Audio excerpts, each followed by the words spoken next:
Isang babae ang pinipilit ang kanyang matandang biyenan na mag-igib ng tubig mula sa malayong balon araw-araw kapalit ng pagkain. Hindi niya alam na ang matanda ay may itinatagong lihim na maaaring magbago ng lahat. Sa edad na 72, si Doña Salma ay may mahinang puso at isang lihim na kanyang iningatan sa loob ng 40 taon.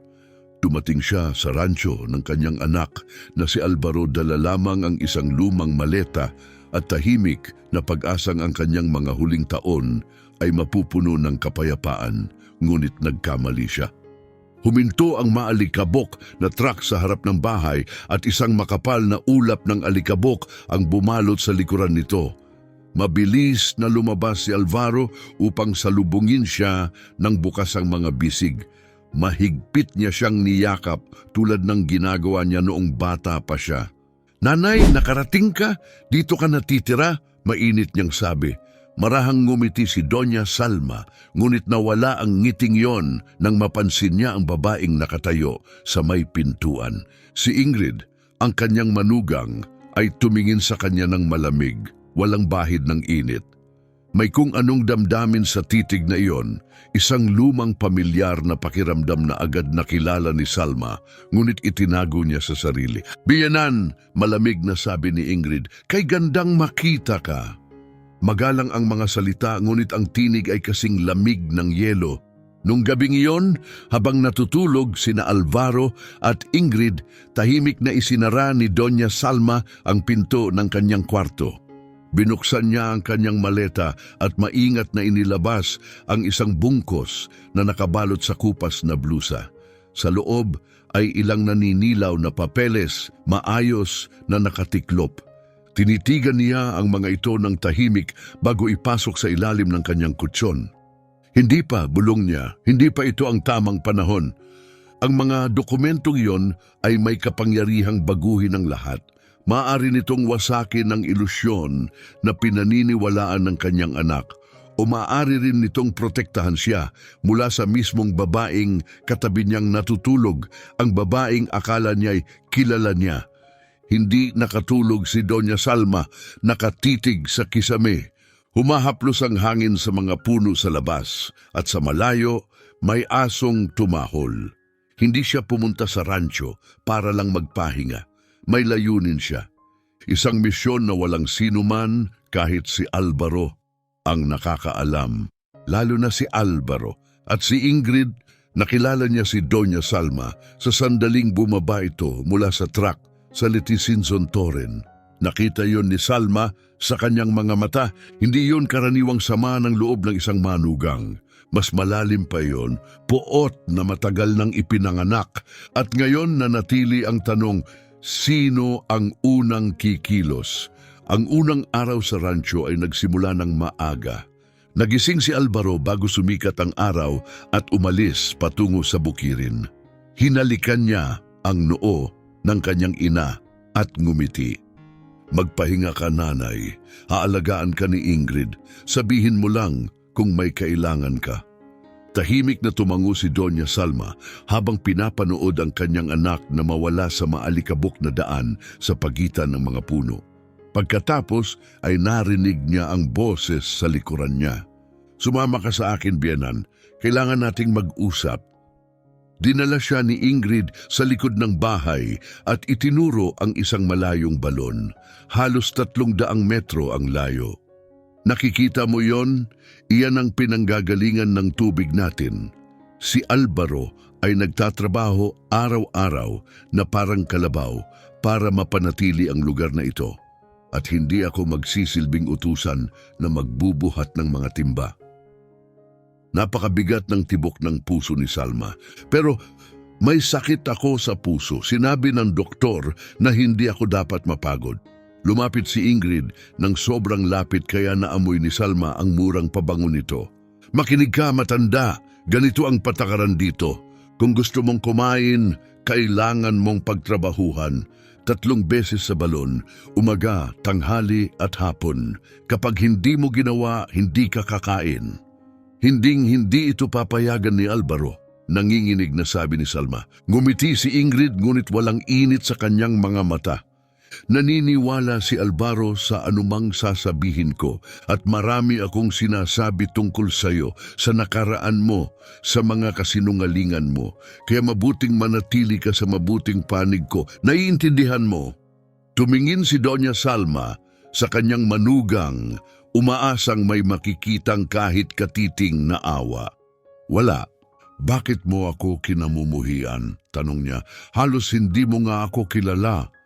Sandaling may dumaan sa mukha ni Ingrid, takot na may halong galit. Ngunit agad din itong nawala. Kilala kita ng lubos, matanda. At alam mo rin kung sino ako, kaya huwag kang magkunwari. Ngayon kunin mo ang tubig. Nasa tabi ng pinto ang mga timba. Ang unang timba ay tila imposibleng buhatin, parang puno ng bato. Dahan-dahan siyang naglakad sa tuyong daan patungo sa balon. Matindi na agad ang init ng araw, ang bawat tibok ng kanyang puso ay parang tambol sa kanyang dibdib. Pagkaraan ng halos 100 metro, napilitan siyang huminto. Sumandal siya sa isang poste at huminga ng malalim. Nanginginig ang kanyang mga kamay, sumisikip ang tuhod sa sakit. Mas marami ka ng pinagdaanan, Salma, bulong niya. Kaya mo ito. Nagpatuloy siya, nalagpasan niya ang bakod na hangganan ng lupa ni Alvaro at sa kaniya naramdaman na may nakamasid sa kanya. Isang lalaki nasa 60 taon ang nakatayo malapit sa bakod. Nakasuot siya ng sombrerong dayami at cotton na damit. Wala siyang sinabi, tinitigan lamang siya. Magandang umaga, magalang na bati ni Salma. Hindi agad sumagot ang lalaki. Lumipat ang tingin nito mula sa kanya patungo sa mga timba sa kasabahay, tila pinagmamasdan si Ingrid sa bintana. Ako si Manuel, sabi niya sa wakas. Dito lang ako sa katabi. Doña Salma, sagot niya, ina ni Alvaro. Tumango si Manuel ng dahan-dahan. Mukhang may gusto pa siyang sabihin, ngunit nag-alinlangan. Lumingon siya sa bahay at nagbago ang kanyang mukha. May takot, tunay na takot. Mag-ingat po kayo, ma'am, mahina niyang sabi. Mag-ingat ng mabuti. Pagkatapos ay tumalikod siya at umalis ng walang dagdag na salita. Nakarating si Salma sa balon na nanginginig ang mga paa. Pinuno niya ang mga timba hanggang kalahati lamang. Alam niyang hindi niya kaya ang higit pa.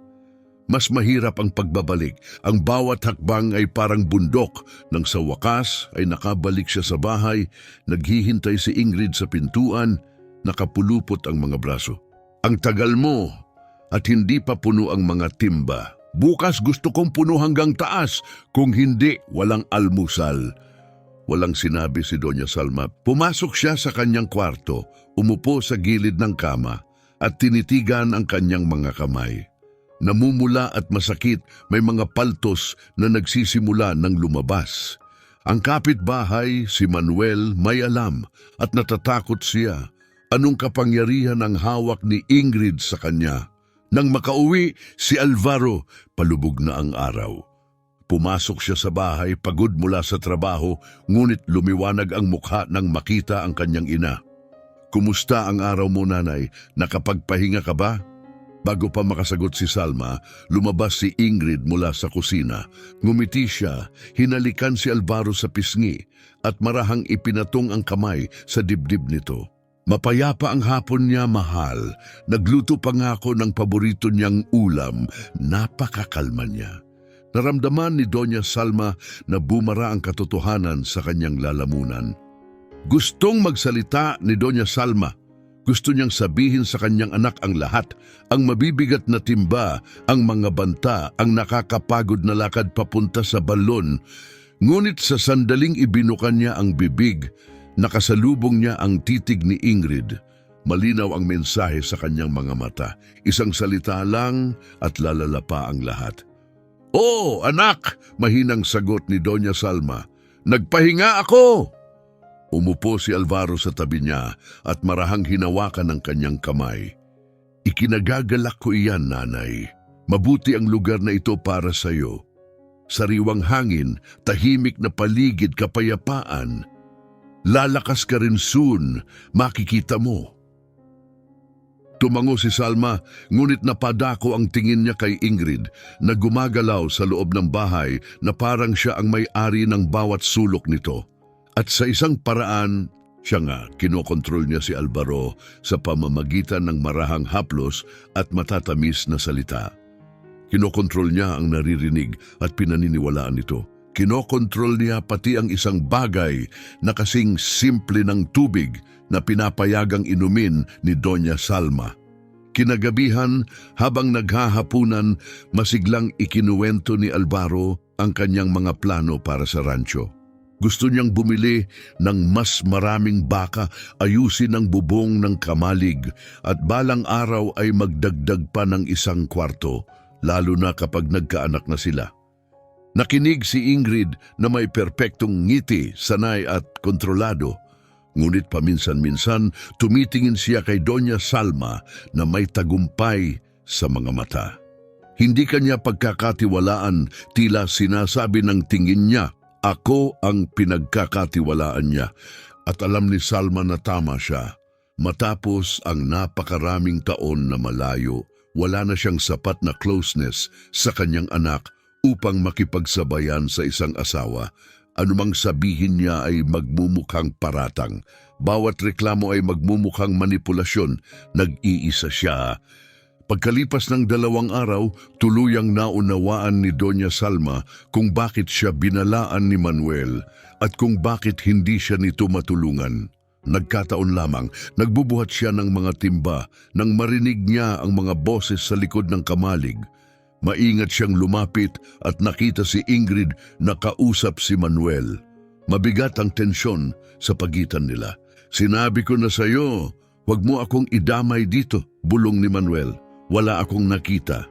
Yan mismo ang gusto ko, malamig na sagot ni Ingrid. Wala kang nakikita, wala kang naririnig, at wala kang sinasabi.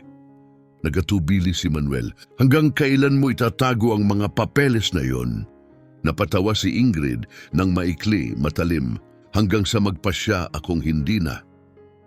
Binago mo ang hangganan ng lupa, singhal ni Manuel. Nagnakaw ka ng mga ektaryang hindi sayo. Nasa akin ang totoong dokumento, ang patunay. Bumaba ang boses ni Ingrid, mapanganib at kalmado. Isang maling galaw at mawawala sayo ang lahat. Lumapit siya. Kaya habang hawak ko ang mga papeles na iyon, mananatili kang bulag at tahimik na naiintindihan mo ba? Yumuko si Manuel na parang sirang tao. Pagkatapos ay tumingala, mas mahina ang boses. Ano bang ginawa ng matandang iyon para maranasan ito? May sakit siya, mahina na. Tumigas ang muka ni Ingrid. Hindi mo na yun kailangang malaman. Ang ginawa niya ay matagal na. Ngunit saka siya bumulong, halos parang sa sarili. Pero hindi ko nakalimutan at hinding-hindi ko makakalimutan. Tahimik na umatras si Doña Salma, mabilis ang tibok ng puso. Ngayon, naiintindihan na niya. Si Ingrid ay may hawak na blackmail kay Manuel, kaya siya natatakot.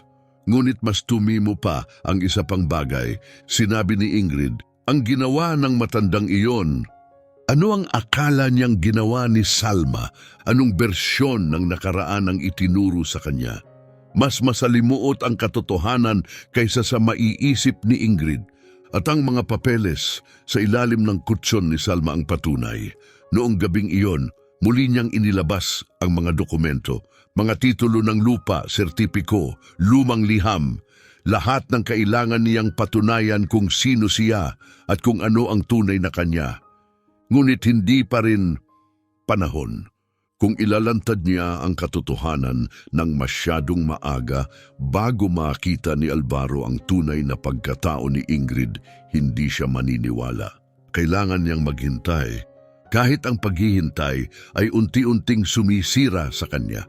Pagsapit ng 5 araw, nagsimulang bumigay ang katawan ni Doña Salma sa bigat ng paghihirap.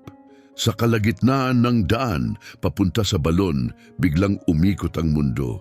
Nalaglag ang mga timba mula sa kanyang mga kamay. Hinawakan niya ang dibdib habang ang puso niya ay kumakabog ng hindi pantay, parang ibong nakakulong.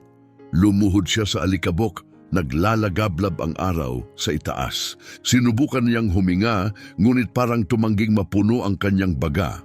Sa nanginginig na mga daliri, may hinugot siya mula sa bulsa ng kanyang apron. Isang lumang litrato, kupas at worn. Ipinapakita nito ang ilang kabataang babae na nakasuot ng uniforme ng katulong sa harap ng isang napakalaking hasyenda.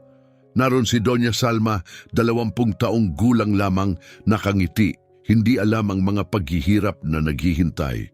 Hindi alam na ang lalaking nakatira sa bahay na iyon ang magbabago ng kanyang kapalaran magpakailanman. Sa likod ng larawan, nakasulat sa nanginginig na sulat kamay, Hacienda Los Laureles, 1982. Napakaraming taon, bulong ni Salma. Napakaraming taon kong bitbit ang lihim na ito. Pinilit niyang tumayo, hindi siya maaaring manatili sa lupa. Kapag nakita ni Ingrid ang kahinaan, lalo lang siyang parurusahan. Nakarating siya sa balon at umupo sa gilid nito upang makabawi. Napadako ang kanyang tingin sa malalayong bundok. Sa kabila ng mga iyon, naroon ang Hacienda Los Laureles o kung anuman ang natira rito. Doon nagsimula ang lahat, ang ipinagbabawal na pag-ibig, ang pagtataksil, ang batang pinalaki niyang mag-isa, at ang pinakamalaking lihim sa lahat, ang katotohanan tungkol sa tunay na ama ni Alvaro. Akala ni Ingrid, alam niya ang kwento, ngunit alam lamang niya ang bersyong isinubo sa kanya ng iba, ang bersyong ikinuwento ng mga taong gustong wasakin si Salma. Iba ang totoo. Naghintay si Ingrid hanggang makaalis si Alvaro patungo sa bukirin bago kumilos muli. Pumasok siya sa kwarto ni Salma nang hindi kumakatok. Nakahiga ang matanda, sinusubukang ibalik ang lakas. Bumangon ka, Bienan, lilinisin ko dito. Dahan-dahang umupo si Salma. Pinanood niya si Ingrid na nagsimulang maghalongkat, mga drawer, damit, bulsa. Ano ang hinahanap mo? Tanong ni Salma. Walang kinalaman sa iyo. Hinila ni Ingrid ang maleta at ibinuhos ang laman sa kama. Sinuri niya ang bawat tiklop, bawat sulok. Kumakabog ang puso ni Salma. Ang mga dokumento ay nakatago sa ilalim ng kutsyon, binalot sa lumang underwear. Hindi siguro doon titingin ang sinuman. Saan sila? Singhal ni Ingrid, nagngangalit ang ngipin. Saan nangalin? Huwag kang magkunwari. Alam kong dala mo sila, sinabi ng nanay ko. Ang mga papeles na nagpapatunay ng ginawa mo. Biglang tumalim ang tingin ni Doña Salma. Ang nanay mo, si Antonio? Nanigas si Ingrid. Sandaling nawala ang kontrol niya. Paano mo alam ang pangalan ng nanay ko? Nanatiling kalmado ang boses ni Salma. Dahil nagtrabaho ako para sa kanya, Hija, mahigit 40 taon na ang nakaraan. At alam ko kung ano ang kaya niyang gawin. Lumapit si Ingrid, nag-aapoy sa galit. Ang nanay ko ay isang respetadong babae. Ikaw ang sumira sa kasal niya. Inakit mo ang tatay ko. Dahan-dahang umiling si Salma. Yun ba ang sinabi nila sa'yo? Napuno ng lungkot ang kanyang mga mata. Nagsinungaling sila, Ingrid. Baliktad ang kwento. Tahimik! Itinaas ni Ingrid ang kamay na parang sasampalin siya, ngunit huminto. Huminga siya ng malalim, pilit ibinabalik ang kontrol. Mahahanap ko ang mga papeles na iyon, sibat niya. At kapag nahanap ko, susunugin ko. At ipapalayas ka ni Alvaro. Wawasakin kita tulad ng pagwasak mo sa pamilya ko. Isinara niya ng malakas ang pinto at umalis. Naiwan si Doña Salma sa kama, nanginginig. Ngayon alam na niya ang katotohanan. Hindi lang siya kinamumuhian ni Ingrid bilang biyenan. Kinamumuhian siya nito dahil sa isang bagay mula sa nakaraan. Isang baluktot na kwentong pinaniwalaan nito ng buong buo. At hindi ito titigil hanggat wala na si Salma. Kinahapunan may dumating na hindi inaasahan. Tahimik na nakaupo si Doña Salma sa pasilyo, tinatamasa ang bihirang katahimikan habang nasa bayan si Ingrid nang makita niyang may matandang lalaking papalapit. Nakasuot ito ng lumang sombrero at nakasandal sa baston. Paglapit nito nakilala siya ni Salma at napuno ng luha ang kanyang mga mata. Don Masino, Salma, matapos ang lahat ng taon, nagyakapan sila na parang matagal nang magkakaibigan. Si Don Masino ang dating katiwala sa Hacienda Los Laureles. Isa siya sa iilang taong alam ang buong katotohanan. Paano mo nalaman na nandito ako? Tanong ni Salma. Hindi nagtatago ng lihim ang maliliit na bayan, sagot niya. Maraming nagsasalita. Nabalitaan kong dumating ka sa rancho ng anak mo at nabalitaan ko rin kung sino ang asawa niya. Bumaba ang boses ni Salma. Nakilala niya agad ako. Lumingon si Don Masino sa direksyong pinuntahan ni Ingrid. Nasa iyo pa ba ang mga dokumento? Hinding-hindi ko binitawan, nandito sila. Lumapit siya seryoso. Mag-ingat ka, lumaki ang babaeng iyon na puno ng lasong kwento tungkol sa iyo. Para sa kanya, ikaw ang babaeng sumira sa pamilya nila.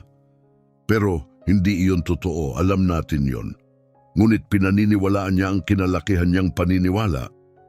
Pagkatapos ay marahan niyang idinagdag, may higit pa. Nagtatanong si Ingrid sa bayan. Naghahanap siya ng mga taong nagtrabaho sa hacienda. Gusto niyang may magpatunay sa bersyon ng kanyang ina. Nanlamig ang katawan ni Salma. May nahanap ba siya? Hindi pa, sabi ni Masino. Pero kapag nahanap niya ang maling tao, sasabihin nila ang gusto niyang marinig. Tumingin siya ng diretso sa mga mata ni Salma. Kailangan mong kumilos muna, Salma. Kailangan mong sabihin kay Alvaro ang katotohanan bago mahuli ang lahat. Umiling si Salma. Kapag nagsalita ako ngayon, hindi siya maniniwala. Bulag siya sa kanya. Kung ganon, humanap ka ng paraan para makita niya kung sino talaga siya. Pakiusap ni Masino. Pero gawin mo agad, bago ka niya tuluyang wasakin. Isang linggo matapos bumalik si Masino sa bayan, sa wakas napansin ni Alvaro ang isang nakakabahalang bagay. Kumakain siya ng almusal nang mapadako ang tingin niya sa mga kamay ng kanyang ina. Namamaga, sugatan, puno ng pumutok na paltos. Nanay, anong nangyari sa mga kamay mo?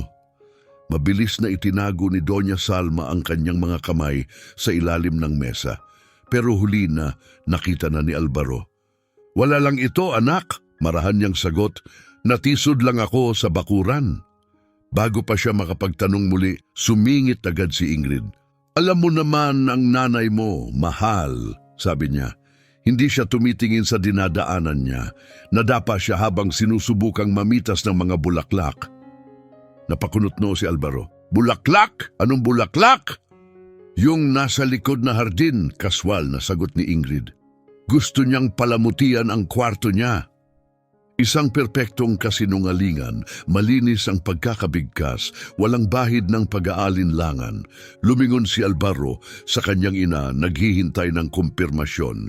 Ramdam ni Doña Salma ang tahimik na banta ni Ingrid na tila dumidiin sa kanya. Oh, sabi niya sa huli, namitas ako ng bulaklak at nadulas. Tumango si Alvaro bagamat may nanatiling duda sa kanyang mga mata. Tinapos niya ang pagkain at umalis papunta sa bukirin. Pagkasara pa lang ng pinto, lumapit si Ingrid kay Salma. Magaling, biyenan, mabilis kang natututo. Hindi ko na kaya ito, Ingrid. Bumibigay na ang katawan ko. Kung ganun, ibigay mo na sa akin ang gusto ko. Ang mga dokumento iabot mo at matatapos lahat ng ito. Hindi ko alam kung anong dokumento ang sinasabi mo. Mahigpit na hinawakan ni Ingrid ang braso ni Salma. Huwag mo akong gawing tanga. Sinabi ng nanay ko na may tinago kang mga lumang papeles mula sa hacienda, mga dokumentong kayang sumira sa lahat para sa pamilya namin. Gusto ko sila, ngayon. Tinitigan ni Salma ang nagngangalit na mga mata ng kanyang manugang. Hanggang kailan mo ipagpapatuloy ang palabas na ito? Hanggang makuha ko ang ipinunta ko. Biglang naunawaan ni Salma. Kaya pala pinakasalan mo si Alvaro. Kaya mo siya hinanap. Hindi ito tadhana. Nagpakawala si Ingrid ng malamig ng ngiti. Ang tagal mo bago mo naisip. Oo, hinunting ko siya, pinaniwala ko siya, pinakasalan ko siya. Lahat para makarating sa'yo. Lahat para mabawi ang kinuha ng pamilya mo sa pamilya ko. Wala kaming ninakaw. Tingnan natin. Ngayon magigib ka at huwag kang babalik na kalahati lang ang laman ng mga timba. Kinagabihan, habang tahimik at madilim ang bahay, inilabas ni Doña Salma ang mga papel mula sa ilalim ng kutsyon. Umupo siya sa kama at inilatag ang mga ito sa malambot na liwanag ng kandila.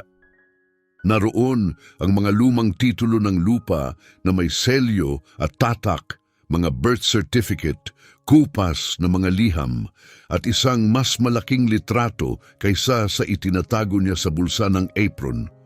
Sa litrato, nakatayo ang isang elegante at mayamang lalaki, nasa 40 taon, may makapal na bigote at mapuputlang mata. Si Don Alejandro Garcia ang mayamang may-ari ng Hacienda Los Laureles. Sa tabi niya isang batang babae na nakasuot ng uniforme ng kasambahay, nakatingin sa kanya ng may lambing. Siya iyon, si Salma. Hinaplos niya ang larawan gamit ang mga daliri. Hinding-hindi ako tumigil na mahalin ka, Alejandro, bulong niya. At hinding-hindi ako tumigil na protektahan ang anak natin. Inangat niya ang mga titulo at muling binasa kahit kabisado na niya ang bawat salita.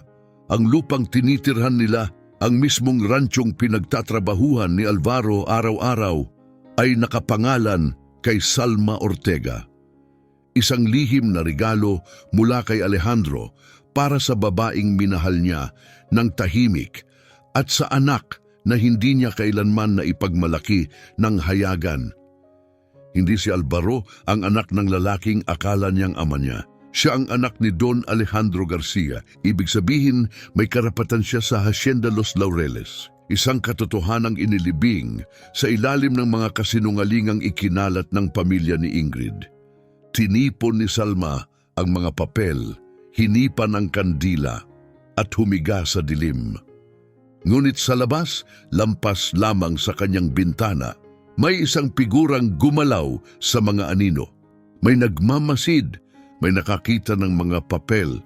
Hindi alam ni Doña Salma na ang panganib ay lumalaki na sa bawat minuto.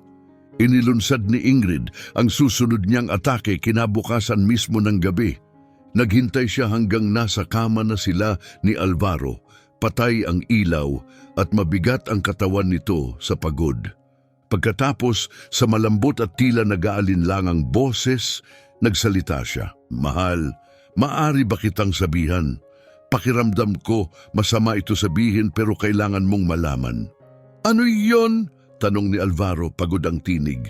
Nagkunwaring napabuntong hininga si Ingrid. Nanay mo, may sinabi siyang sobrang masasakit sa akin kanina. Tinawag niya akong walang kwenta. Sabi niya, hindi raw ako bagay sa'yo at dapat daw nag-asawa ka ng galing sa disenteng pamilya. Nanigas si Alvaro. Sinabi niya yon? Ayaw ko sanang sabihin, alam kong mahal mo siya, pero masakit, Alvaro, sobrang sakit. Kakausapin ko siya bukas ng umaga. Wag, please. Ayokong magka-problema, mag-ingat ka lang. May something sa nanay mo, may bagay na nagpapakaba sa akin. Wala nang sinabi si Alvaro, pero alam ni Ingrid na tumimuna ang mga salita niya. Sumiksik siya, palapit, kontento, na ipatanim na ang binhi. Kinabukasan, napansin ni Salma ang pagbabago. Halos hindi siya tinitingnan ni Alvaro habang nag-aalmusal. Maikli ang sagot, malamig ang tono. Nagtaka siya. Ayos ka lang ba, anak? May nagawa ba akong mali? Hindi, ayos lang, nanay. Pero kabaliktaran ang sinasabi ng boses niya, umalis siya papunta sa bukirin ni hindi man lang nagpaalam. Mula sa kusina, pinanood ni Ingrid nakangiti.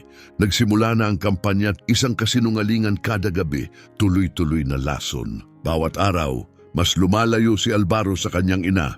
Bawat araw, mas lalong nalilito si Salma. Humihigpit ang bitag sa paligid niya. Pagkatapos, isang Martes ng umaga, may dumating na bago. Ang pangalan niya ay Lucia. 20 taong gulang, may mahahabang tirintas at maliwanag na mga mata. Kumikita siya sa iba't ibang rancho, nagluluto, naglilinis, tumutulong kung saan kailangan. Pansamantalang inupahan siya ni Ingrid para may dagdag na kamay. Ang unang napansin ni Lucia ay ang mga kamay ni Salma. "Ma'am, anong nangyari sa mga kamay niyo? Ang lala!"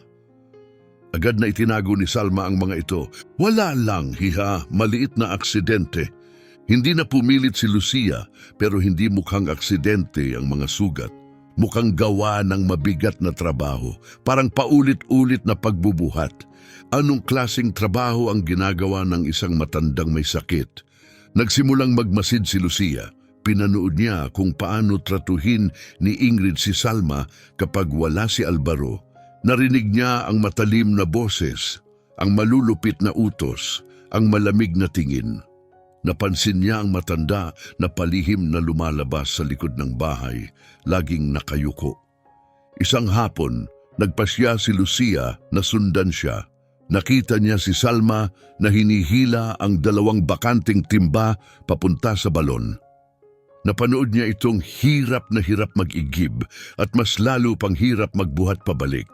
Bawat ilang hakbang humihinto si Salma para huminga. Hindi na kinaya ni Lucia, tumakbo siya papunta sa tabi nito. "Ako na po ang tutulong, ma'am." "Huwag, hiha." Kapag nalaman ni Ingrid, "Wala akong pakialam, malupit ito." Magkasama nilang dinala pabalik ang mga timba. Nagpasalamat si Salma, may luha sa mga mata. "Mabuti ang puso mo, Lucia, pero mag-ingat ka. Hindi nagpapatawad si Ingrid sa mga humahadlang sa kanya." "Bakit niyo hinahayaan ito?" Napatingin si Salma sa bahay. "Dahil hindi pa panahon, may mga bagay na kailangan makita ng anak ko sa sarili niyang mata." Nang hapon ding iyon, nalaman ni Ingrid. Nakita niya si Lucia na tumutulong kay Salma mula sa bintana ng kusina. Naghintay siya hanggang pumasok si Salma sa kwarto, sa kanya hinarang si Lucia. "Ano sa tingin mo ang ginagawa mo?" "Tumutulong ako sa babaeng halos hindi na makalakad," matigas na sagot ni Lucia. "Bakit niyo siya pinapag-igib?" Lumapit si Ingrid. "Makinig kang mabuti, babae. Ang nangyayari sa pamilyang ito ay hindi mo dapat pinakikialaman. Inupahan kita para maglinis, hindi para isiksik ang ilong mo sa hindi mo saklaw. Mali ang ginagawa mo. May sakit ang babaeng yon. Ang babaeng yon ay isang manipulator na gustong sirain ang kasal ko. Wala kang alam. Kaya bibigyan kita ng 2 pagpipilian. Kalimutan mo ang nakita mo at manatili. O umalis ka ngayon din." Napisil ni Lucia ang kanyang mga kamao. "Sasabihin ko kay Alvaro." "Sabihin mo," malamig na sagot ni Ingrid. "Tingnan natin kung sino ang paniniwalaan niya, ang asawa niya o isang katulong na ngayon lang niya nakilala." Alam ni Lucia na tama siya, hindi siya pakikinggan ni Alvaro. "Aalis na ako," sabi niya, "pero hindi dito magtatapos to." Ngumisi si Ingrid. "Oh, dito yan magtatapos. Wala kang ebidensya. Lumayas ka na bago pa kita kalad ka rin palabas." Nag-impake si Lucia at umalis, pero bago siya tuluyang umalis, dumaan muna siya sa kwarto ni Salma. "Maghahanap ako ng paraan para matulungan kayo. Pangako." Hinawakan ni Salma ang kanyang kamay. "Mag-ingat ka, Hija. Mas delikado si Ingrid kaysa sa itsura niya." Nung gabing yon, hindi makatulog si Manuel. Paulit-ulit siyang hinahabol ng parehong bangungot. Si Salma na bumabagsak sa daan, nakatapon ng mga timba, hirap huminga. At siya nakatayo sa likod ng bakod, walang ginagawa. Lumabas siya sa balkonahe, nagsindi ng sigarilyo at tumitig sa bahay ni Alvaro. Hanggang kailan pa niya kayang manahimik? Nasa kamay siya ni Ingrid, ang mga papeles na hawak nito ang patunay na nagnakaw siya ng lupa. Inalis niya ang mga pananda ng hangganan para angkinin ang hindi kanya. Kapag lumabas ang katotohanan, mawawala sa kanya ang lahat. At posibleng makulong, posible, kahit pagkakakulong. Pero anong klaseng lalaki si Manuel kung mananatili siyang nakatayo? nanonood sa pagdurusa ng isang matandang babae habang wala siyang ginagawa. Mas maaga noong araw na yon, narinig niya si Ingrid na may kausap sa telepono. Hindi niya nakuha ang bawat salita, pero may ilang linyang tumatak. Tama si Mama, nasa matandang yon ang mga dokumento. Kapag siya ang unang makahanap, mawawala sa akin ang lahat. Anong mga dokumento ang tinutukoy niya? Ano ang itinatago ni Doña Salma? Tinapos ni Manuel ang kanyang sigarilyo at nagpasya. Hindi pa siya haharap kanino man, pero magsisimula na siyang mag-ipon ng sarili niyang ebidensya. Kung dumating ang araw na kailangan niyang magsalita laban kay Ingrid, hindi sapat ang salita lang niya. Kailangan niya ng patunay. Pagbalik niya sa loob ng bahay, kinuha niya ang lumang kwaderno at nagsimulang magsulat. Isinulat niya ang mga petsa, oras, mga pangyayaring nasaksihan niya, ang mga timba, ang mga sigawan, ang mga banta. Kung may masamang mangyari kay Doña Salma, kahit papaano ay may nakasulat na record. Pagkalipas ng 3 araw, hinarap ni Alvaro ang kanyang ina. Umuwi siya ng mas maaga mula sa bukirin. Nasa balkonahe si Doña Salma, pilit humahabol ng hininga matapos ang ikalawang nakakapagod na pagpunta sa balon. Ang itsura sa mukha ni Alvaro ay nagsabing hindi ito magiging magaan na usapan. Nanay, kailangan nating mag-usap. Sige anak, umupo ka sa tabi ko. Pero hindi umupo si Alvaro. Nakatayo siya, mahigpit na nakapulupot ang mga braso sa dibdib. Sinabi ni Ingrid sa akin ang sinabi mo sa kanya, malamig niyang wika, na hindi raw siya sapat para sa akin, na dapat nag-asawa ako ng mas mabuti. Bumagsak ang puso ni Doña Salma. Wala akong sinabing ganoon. Hinding-hindi siya magsisinungaling sa akin. At wala akong dahilan para insultuhin ang asawa mo. Mahinahong sagot ni Salma. Siya ang pinili mo. Kapayapaan lang ang gusto ko. Tumingin si Alvaro sa kanya ng may pagdududa. Isang tingin na hindi pa niya kailanman nakita mula sa anak. Isang tinging hinubog ng ilang linggong kasinungalingan. Ikaw ang palaging mahirap pakisamahan, nanay. Kaya umalis si tatay. Kaya walang tumagal na makasama ka. Mas masakit ang mga salita niya kaysa sa sampal.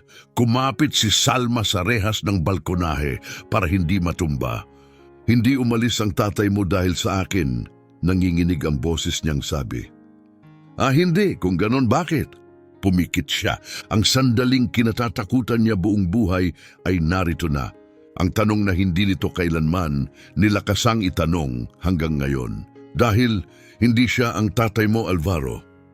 Sumunod ang katahimikan, mabigat na kabibinging katahimikan. Nakatitig si Alvaro sa kanya na parang nagsalita siya ng wikang hindi niya naintindihan. Anong sinabi mo? Ang lalaking akala mong tatay mo, hindi siya. Pinalaki kitang mag-isa dahil hindi ka kayang angkinin ng tunay mong ama.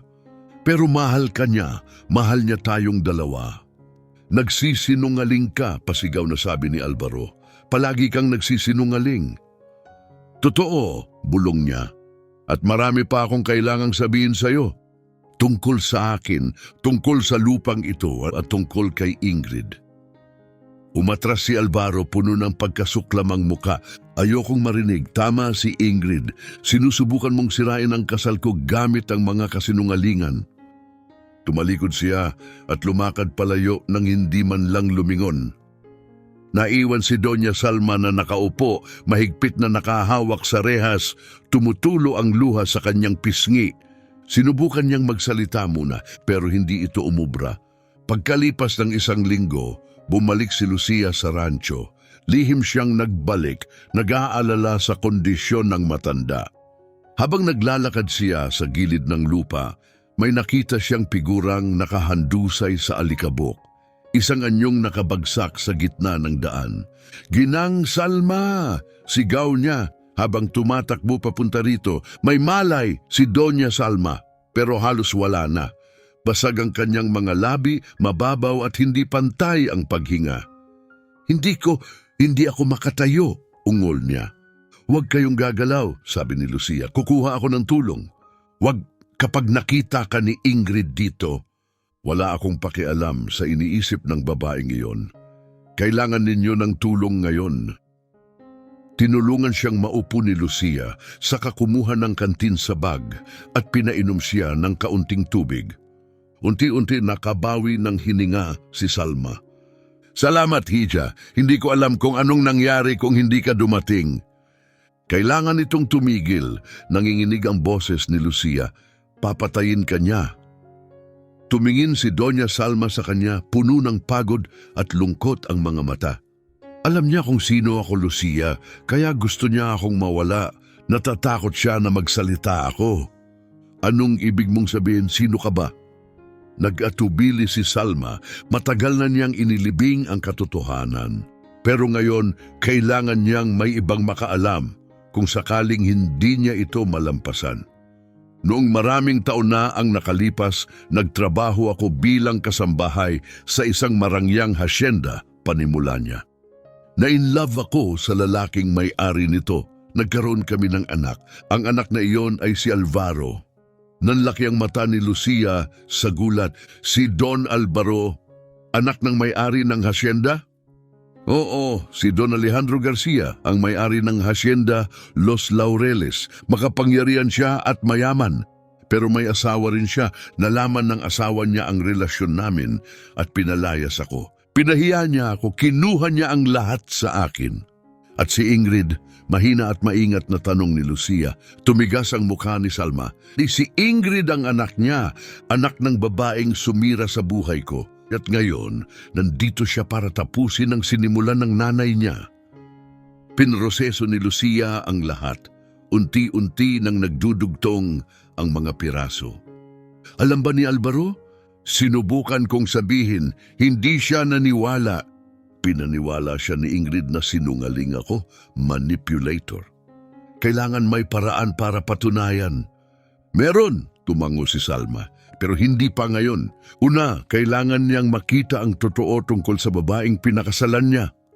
Nalaman ni Ingrid na bumalik si Lucia sa rancho. May kapitbahay na nakakita kay Lucia na tumutulong kay Salma at ipinasa ang balita. Pagsapit ng tanghalian, alam na ni Ingrid.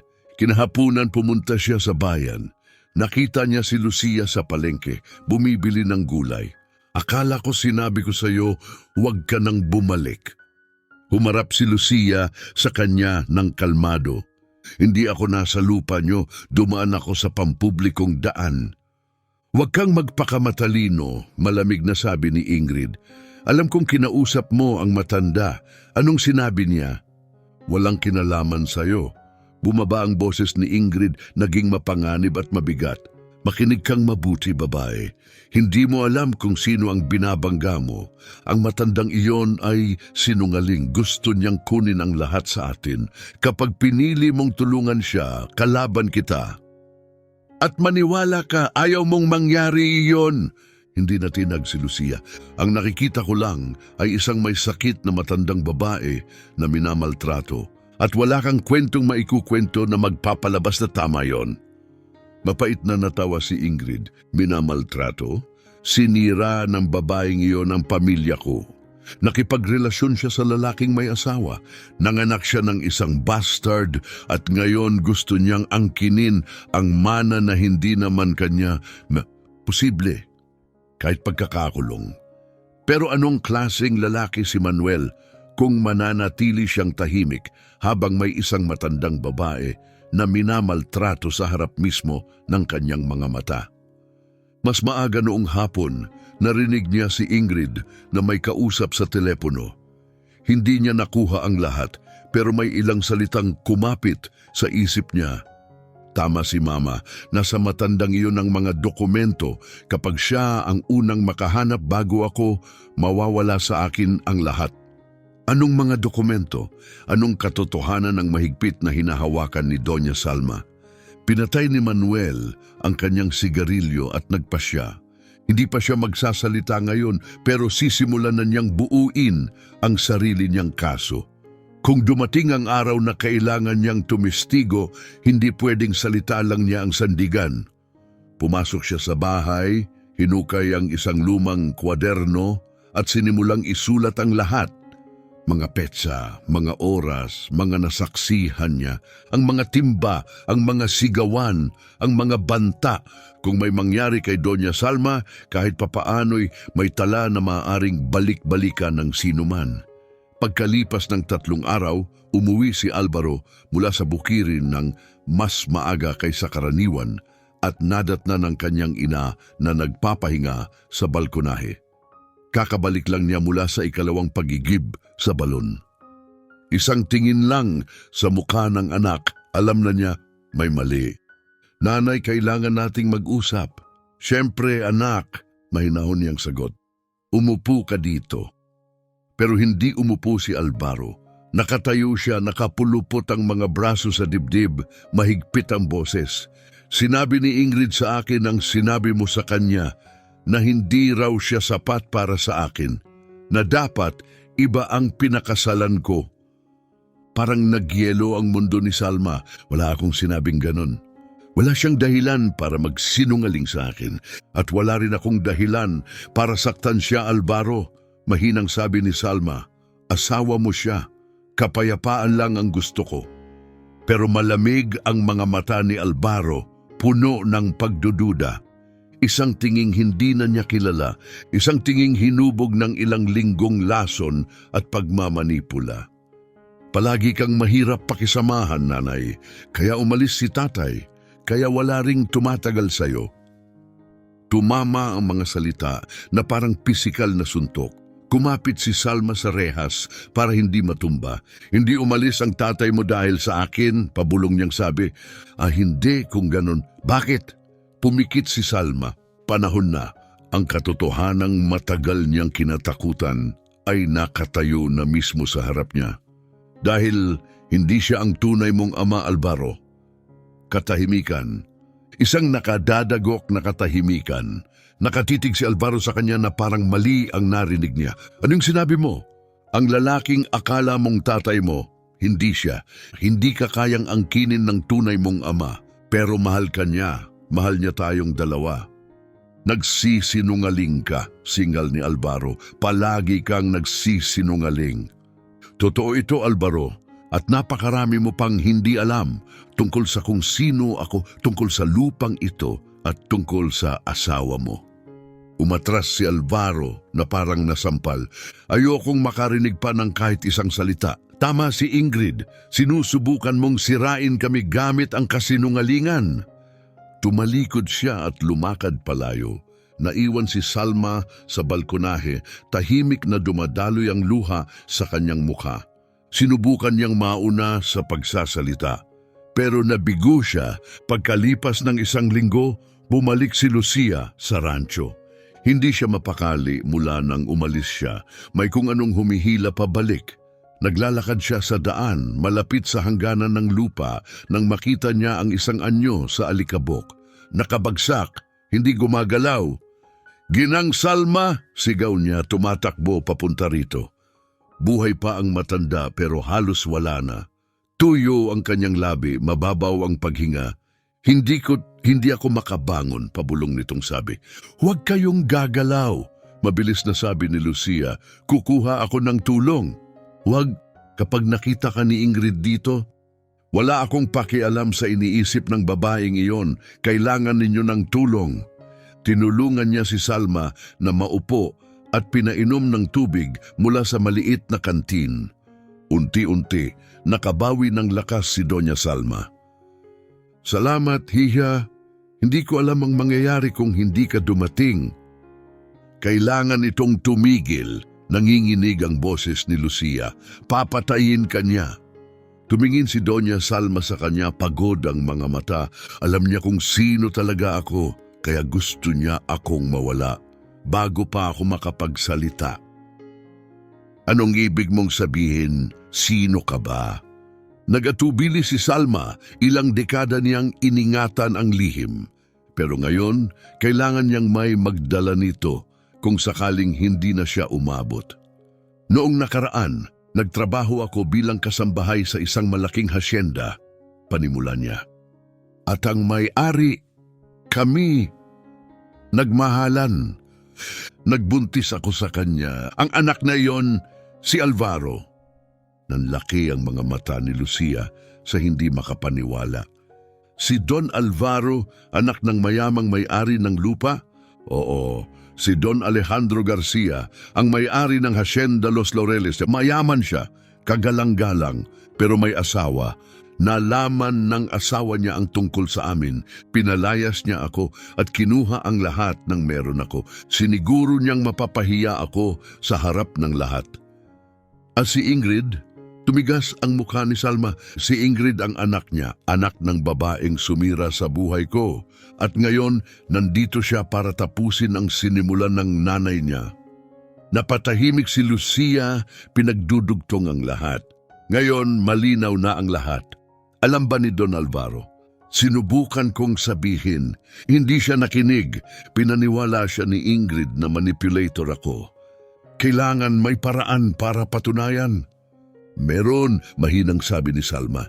Pero hindi pa tamang sandali. Kailangan niyang makita ang totoo tungkol sa asawa niya, sa sarili niyang mga mata. Nalaman ni Ingrid na bumalik si Lucia. May kapitbahay na nakakita sa dalaga na tumutulong kay Doña Salma at nabanggit iyon ng kaswal. Bago magtanghalian, nakarating na ang balita kay Ingrid. Noong hapon ding iyon, pumunta siya sa bayan. Nakita niya si Lucia sa palengke, pumipili ng gulay. Akala ko sinabi ko sa iyo, lumayo ka. Tuwid ang tindig ni Lucia, hindi ako nasa lupa niyo, pampubliko ang daan. Huwag kang magpakamatalino sa akin. Alam kong kinausap mo siya. Anong sinabi niya? Walang kinalaman sa'yo. Lumapit si Ingrid, mababa at mapanganib ang boses. Makinig kang mabuti, babae. Wala kang ideya kung sino ang binabangga mo. Sinungaling ang matandang iyon. Gusto niyang kunin ang lahat sa atin. Kapag tinulungan mo siya, kalaban kita. At maniwala ka, pagiging kalaban ko ay malaking pagkakamali. Hindi kumurap si Lucia. Ang nakikita ko lang ay isang may sakit na babae na inaabuso. Mali iyon. Kahit anong dahilan pa ang ibigay mo. Mapait at matalim ang tawa ni Ingrid. Abuso? Sinira ng babaeng yon ang pamilya ko. Inakit niya ang lalaking may asawa, nanganak ng bastardo at ngayon gusto niyang angkinin ang lupang hindi naman kanya. Pinoprotektahan ko lang ang akin. Walang palusot sa ginagawa mo, sabi ni Lucia. Wala. Kumitid ang mga mata ni Ingrid, puno ng purong lason. Lumayo ka sa lupa ko, lumayo ka sa pamilya ko. Kapag nakita kitang malapit sa rancho ulit, sisiguraduhin kong walang mag-hire sa'yo dito sa bayang ito kahit kailan. Naiintindihan mo? Tumalikod siya at nag-walk out. Nanatili si Lucia na parang nanigas, nanginginig sa galit at takot. Hindi nagbibiro si Ingrid.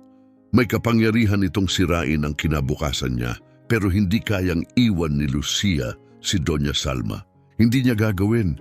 Nung gabing yon, bumalik si Don Masino sa rancho. Sa pagkakataong ito, dumating siya sa ilalim ng dilim. Tulog na sina Alvaro at Ingrid. Marahan niyang kinatok ang bintana ni Doña Salma. Dahan-dahan niya itong binuksan. Masino, ano yon? Masamang balita, Salma. Nagtatanong si Ingrid sa bayan tungkol sa Hacienda Los Laureles at may nahanap siya. Laktaw ang tibok ng puso ni Doña Salma. Sino? Naaalala mo si Esperanza? Yung kusinera sa hacienda? Siyempre, siya ang tumulong sa akin makatakas ng subukan ni Antonio na kunin si Alvaro. Buhay pa siya, sabi ni Masino. Halos 90 na, pero matalas pa ang alaala at nahanap siya ni Ingrid. Anong sinabi ni Esperanza sa kanya? Yumuko si Masino. Hindi ko alam, pero kung ano man iyon, umalis si Ingrid sa bahay niya na nakangiti, parang may nahukay na ginto. Naupo si Salma, tila nabigatan ng dibdib. Marami ng lihim ang alam ni Esperanza, pero marami rin siyang alam na kasinungalingan. Depende yon kung kaninong panig ang pipiliin niyang ikwento.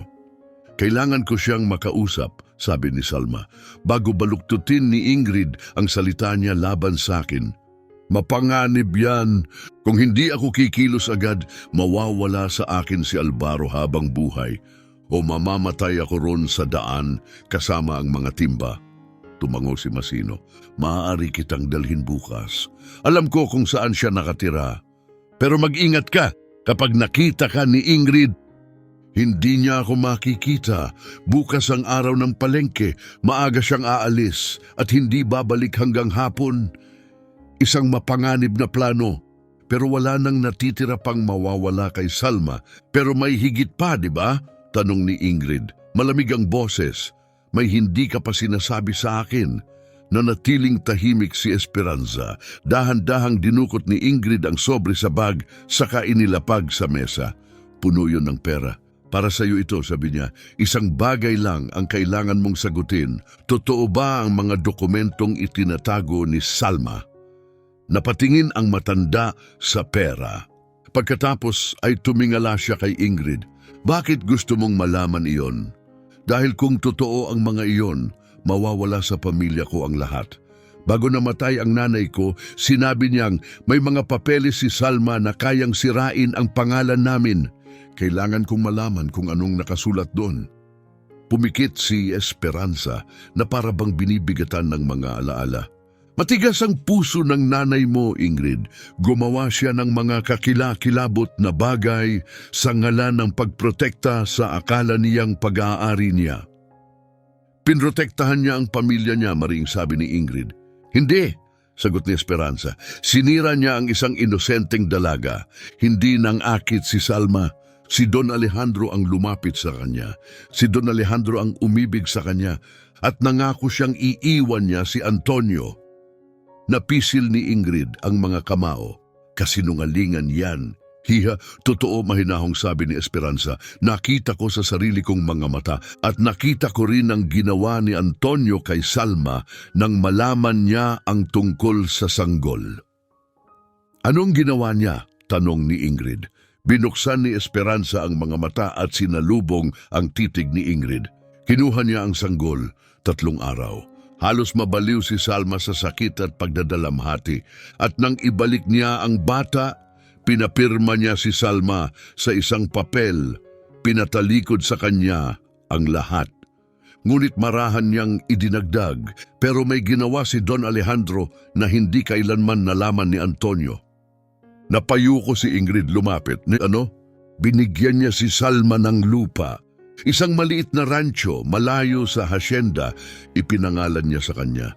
Para may sariling mapupuntahan ang anak niya kahit hindi niya ito kayang akuin ng hayagan. At ang ranchong iyon, iyan ang tinitirhan ninyo ngayon. Pagkalipas ng ilang araw, bumalik si Ingrid sa rancho na nagngangalit sa galit. Nadatan niya si Doña Salma na tahimik na nakaupo sa balkonahe. Humarap si Ingrid sa kanya, baluktot ang mukha sa puot.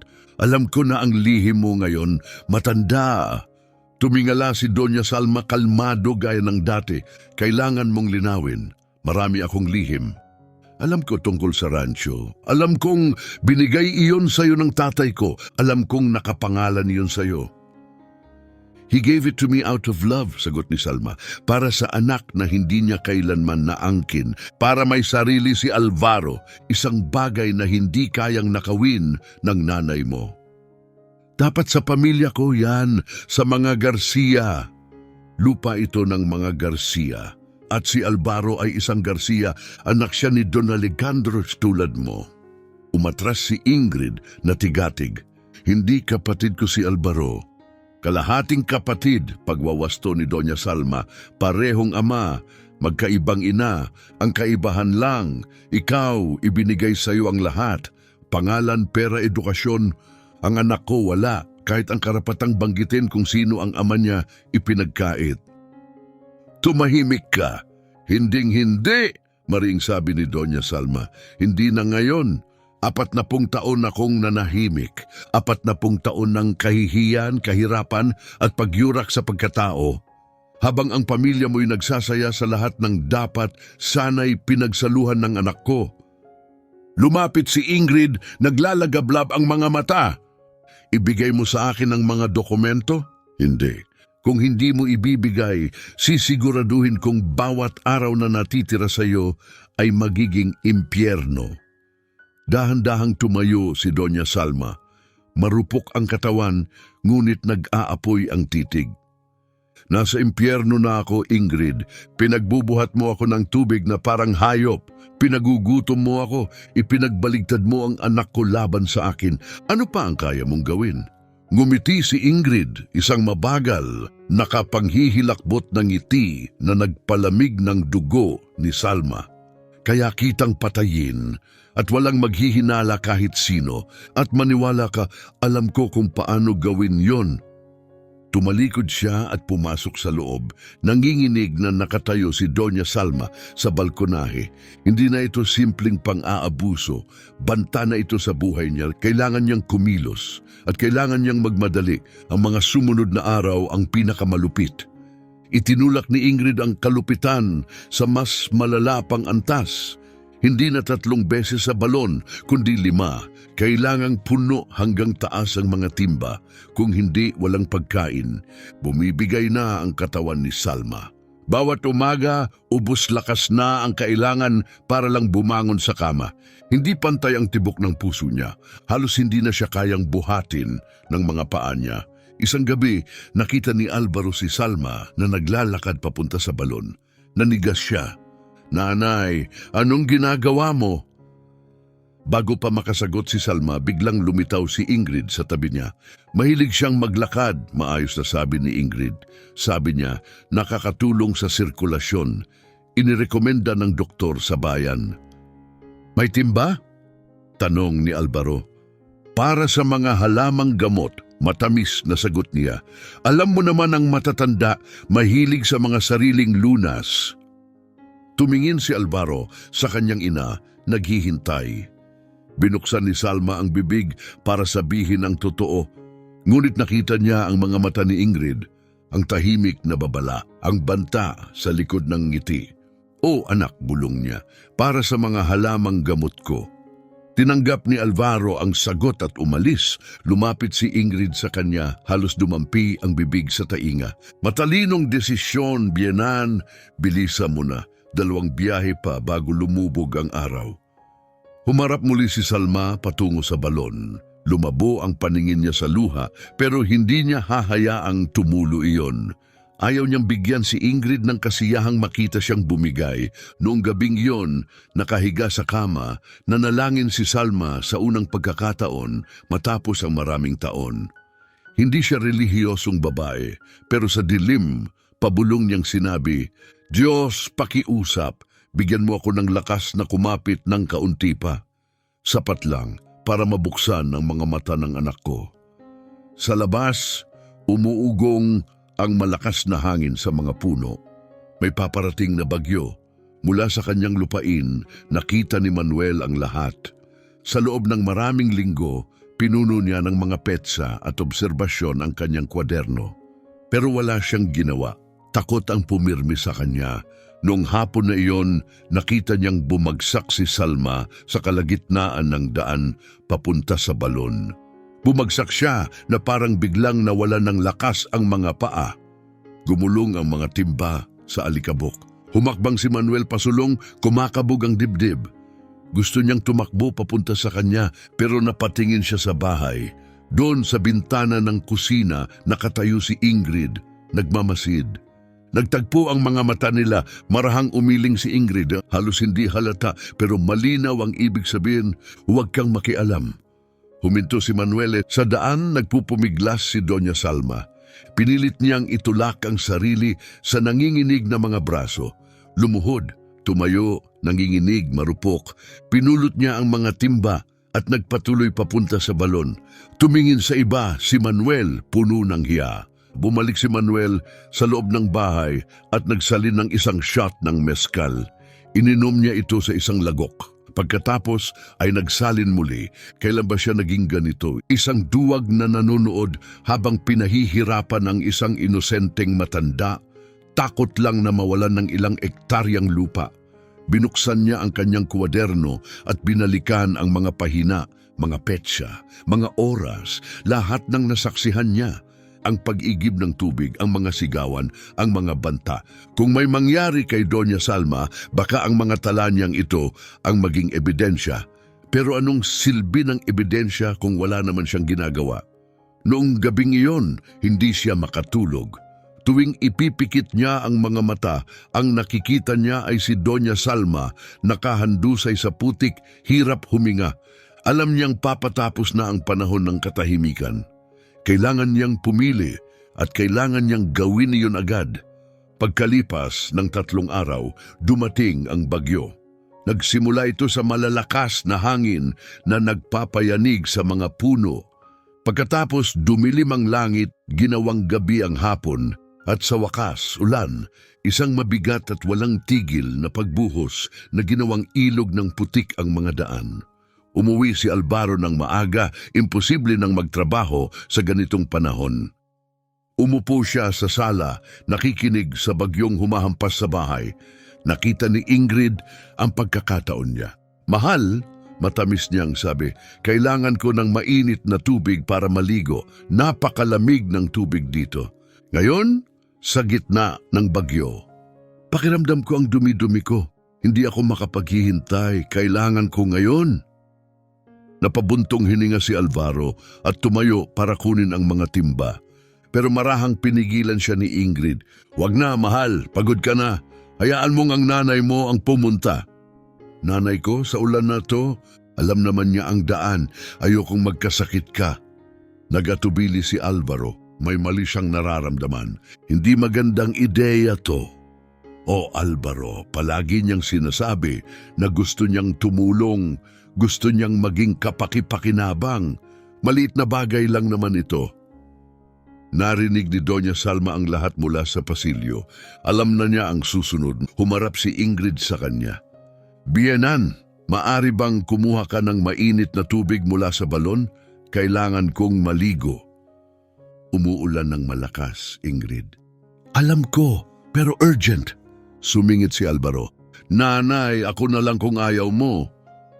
Wag, mabilis na putol ni Ingrid. Pagod ka na. Tumingin si Salma sa kanyang anak.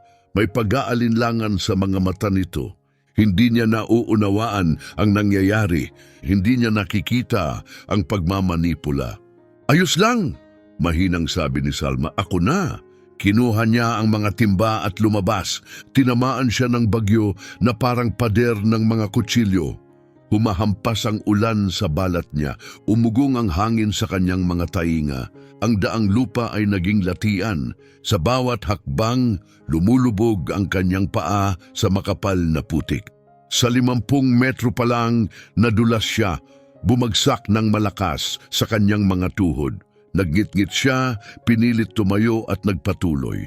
Sa 100 metro, hinablot ng hangin ang shawl mula sa kanyang balikat. Hindi na siya huminto para kunin yon. Pagdating niya sa balon, nanginginig na ng todo ang kanyang katawan. Halos hindi na gumagana ang mga daliri niya habang ibinababa ang lubid. Mas marami pa siyang natapon kaysa naigib. Ubos na ang lakas niya.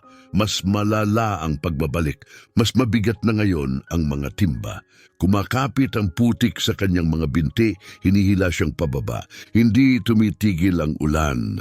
At saka sa kalagitnaan ng daan, bumigay ang katawan niya. Nanghina ang mga paa niya. Natumba ang mga timba. Natapon ang mahalagang tubig. Bumagsak siya ng nakatihaya, nakatitig sa ulan. Mababaw ang kanyang paghinga.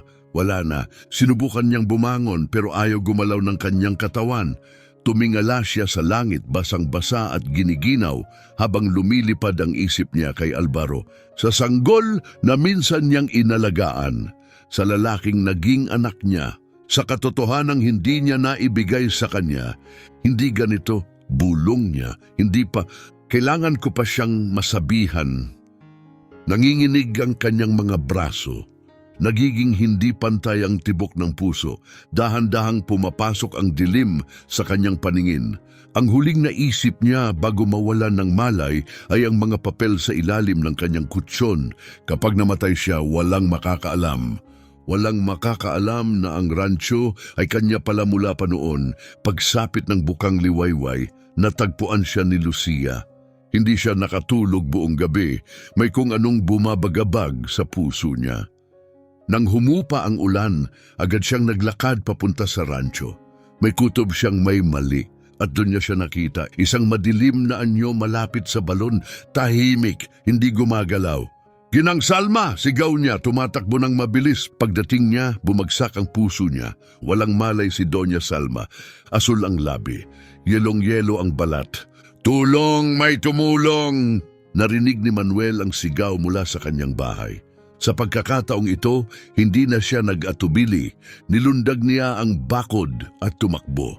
Magkasama nilang binuhat si Doña Salma at dinala papunta sa bahay. Kinakatok ni Lucia nang malakas ang pinto. Si Ingrid ang nagbukas, gulat na gulat. Pero nakita ni Lucia yon. Sa likod ng gulat, isang kisap ng takot. Anong nangyari? Nasa balon siya buong gabi. Tumawag ka ng doktor. Lumabas si Alvaro sa pasilyo. Pagkakita niya sa kanyang ina sa mga bisig ni Manuel, tila tumigil ang mundo. Nanay! Tumakbo siya, kinuha si Salma at marahang inilapag sa kama. Kinuskus niya ang mga kamay nito para painitin. Napakalamig niya. Gaano katagal siyang nasa labas? Hindi ko alam, sabi ni Lucia. Nang makita ko siya, ganyan na. Humarap si Alvaro kay Ingrid, nanginginig ang boses. Anong ginagawa niya sa labas sa gitna ng bagyo? Namuti si Ingrid. Ako. Hindi ko alam, tulog ako. Hindi ko narinig na lumabas siya. Isang kasinungalingan at sa unang pagkakataon, hindi na lubos na naniwala si Alvaro. Pagkalipas ng isang oras, dumating ang doktor. Isang matandang lalaki, mabagal kumilos ngunit matalim ang paghusga. Sinuri niya ng mabuti si Doña Salma habang tahimik na naghihintay ang lahat. Paglabas niya mabigat ang muka, malubha ang pulmonya niya, masama ang lagay ng baga niya at ang puso niya napakahina. Parang gumuho ang mundo ni Alvaro. Makakabawi ba siya? Sandaling tumigil ang doktor bago sumagot. Magiging tapat ako sa iyo, Don Alvaro. Ang edad ng iyong ina at kondisyon ng puso niya ay nagpapahirap sa paggaling. Ang pagkabilad niya sa ganitong panahon ay nagdulot ng matinding pinsala. Kung malalampasan niya ang linggong ito, himala iyon. May magagawa ba tayo? Painitin siya, ibigay ang gamot na iiwan ko, at manalangin. Pumasok si Alvaro sa kwarto at umupo sa tabi ng kanyang ina. Hinawakan niya ang kamay nito, marupok, malamig na parang bato. Patawarin mo ako, nanay, bulong niya. Patawarin mo ako dahil hindi ko nakita ang nangyayari. Dahil hindi kita naprotektahan. Sa labas ng kwarto, sa pasilyo, nakatayo si Ingrid at nakamasid. Isang bagyo ng emosyon ang kumulo sa dibdib niya. Ginawa dahil baka kusa nang mawala ang problema, pero takot din kapag namatay si Doña Salma. May iwan ng mga dokumento, walang mag-aangkin. At maaaring may makakita, may makaalam ng katotohanan. Saan niya itinago ang mga iyon? Mahahanap ba niya bago pa maunahan ng iba? Nakatayo sa may pintuan ng bahay, gumawa si Manuel ng pasya. Hindi na siya maaring manahimik. Hindi na matapos ang lahat ng nakita niya. Hindi na pagkatapos nito, kahit kapalit nito ang lupa niya. Kahit mga hulugan ito ng pagkakakulong, mas mahalaga ang buhay ni Doña Salma kaysa sa anumang bagay. Sa loob ng 3 araw, hindi iniwan ni Alvaro ang tabi ng kanyang ina. Ibinigay niya ang mga gamot nito. Pinalitan ang malamig na basang tela sa noo. Nakipag-usap siya kahit hindi ito sumasagot. Paminsan-minsan pumapasok si Ingrid, nag-aalok ng tubig, pagkain, pero halos hindi siya pinapansin ni Alvaro. May nagbago sa pagitan nila, may nabago sa loob niya. Sa 3 araw, dumating si Manuel sa bahay at humiling na makausap si Alvaro ng pribado. Sinubukan siyang pigilan ni Ingrid. Abala ang asawa ko sa pag-aalaga sa nanay niya, malamig niyang sabi. Wala siyang oras sa walang kwentang usapan. Mahalaga ito, mariing sagot ni Manuel. Tungkol ito sa nangyari kay Doña Salma. Narinig iyon ni Alvaro at lumabas sa pasilyo. Tumingin siya kay Manuel ng diretsyo. Ano yon? Mas mabuting sa labas tayo mag-usap. Mag-isa? Matalim na singit ni Ingrid. Kung ano man yan, sabihin mo sa harap ko, asawa niya ako. Hindi na tinag si Manuel. Hindi, ito ay usapan ng mga lalaki. Lumabas sila at naglakad patungo sa mga kwadra, malayo sa anumang nakikinig. Magsalita ka, sabi ni Alvaro. Huminga ng malalim si Manuel. Alam niyang sa sandaling magsalita siya, wala nang babalik sa dati. Hindi lumabas ang nanay mo sa bagyo dahil gusto niya, panimula niya. Hindi siya basta gumala para magpahangin. Anong sinasabi mo?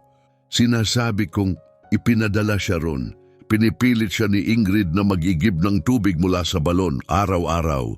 Hindi lang isang beses. Kapag tumanggi siya, hindi siya pinapakain. Napaatras si Alvaro, nanlaki ang mata. Kasinungalingan yan. Hindi, pinanood ko ito ng ilang linggo at nanahimik ako. Bakit hindi mo sinabi sa akin? Dahil may hawak si Ingrid laban sa akin, patunay na inilipat ko ang hangganan ng lupa ko noon. Nagnakaw ako ng lupang hindi sa akin. Sinabi niyang kapag nagsalita ako, sisirain niya ako. Pero muntik nang mamatay ang nanay ko. Alam ko, sabi ni Manuel, kaya nandito ako ngayon. Hindi ko na kayang manahimik. Piliting pinroseso ni Alvaro ang naririnig. Bakit gagawin ni Ingrid to? Hindi ko alam ng sigurado, pero may hinahanap siya, mga dokumentong hawak ng nanay mo. Narinig ko siya mismo. Naniniwala siyang may itinatago ang nanay mo na kayang sumira sa kanya. Napatingin si Alvaro sa bahay. Nakita niya si Ingrid sa bintana, nagmamasid, tense, nagtatago. Ipakita mo, sabi niya, gusto kong makita. Dinala siya ni Manuel sa kwadra. Sa isang madilim na sulok sa ilalim ng mga sako ng mais, naroon ang mga timba. Yumuko si Alvaro at hinila ang mga ito palabas. Ang hawakan ay puno ng tuyong dugo, ang lubid ay pudpod, halos mapunit. May bakas sa kahoy mula sa baluktot at namamagang mga daliri. Nanigas si Alvaro, lumuhod siya, totoo, lahat. Naupo siya roon ng ilang minuto nakatitig sa ebidensya, ang mga timba na tahimik na nagdala ng katotohanan, ang dugo, ang sakit, ang pasaning bitbit ng kanyang ina sa katahimikan habang siya natutulog lamang sa parehong bubong. Katabi ang babaeng may kagagawan nito. Kailan pa? Paus niyang tanong. Mula nang dumating siya, sagot ni Manuel. Mula sa unang araw, bumalik ang mga alaala kay Alvaro. Ang mga kamay ng nanay niya, ang mga dahilan, ang bulaklak, ang pagkadapa, ang mga tingin niya kay Ingrid, at ang mga tinging iniiwasan niya kay Alvaro. Lahat ng palatandaang ayaw niyang makita, tumayo siya, namumula ang mga mata niya, hindi dahil sa luha, kundi sa galit. Bakit hindi mo sinabi agad? Yumuko si Manuel. May mga dokumento siyang hawak na magpapatunay na nagnakaw ako ng lupa. Natakot ako. At mas mahalaga yon kaysa sa buhay ng nanay ko? Hindi, wala yung halaga, kaya nandito ako ngayon. Hindi ko na kayang mabuhay na dala iyon. Naglakad si Alvaro patungo sa bahay. Mabigat ang bawat hakbang, matatag. Sumunod si Manuel sa likuran, may distansya. Nakatayo si Ingrid sa pintuan. Nakita niya ang lahat mula sa bintana. Alam niyang lumabas na ang katotohanan. Sinubukan niyang magtakip. Mahal, kahit ano pa ang sinabi ng lalaking yon, kasinungalingan yon. Alam mo naman ang bayang ito, puno ng tsismis at intriga. Tumahimik ka. Tumama ang salita na parang bala. Napatigil si Ingrid. Anong sinabi mo? Sabi ko, tumahimik ka, ulit ni Alvaro.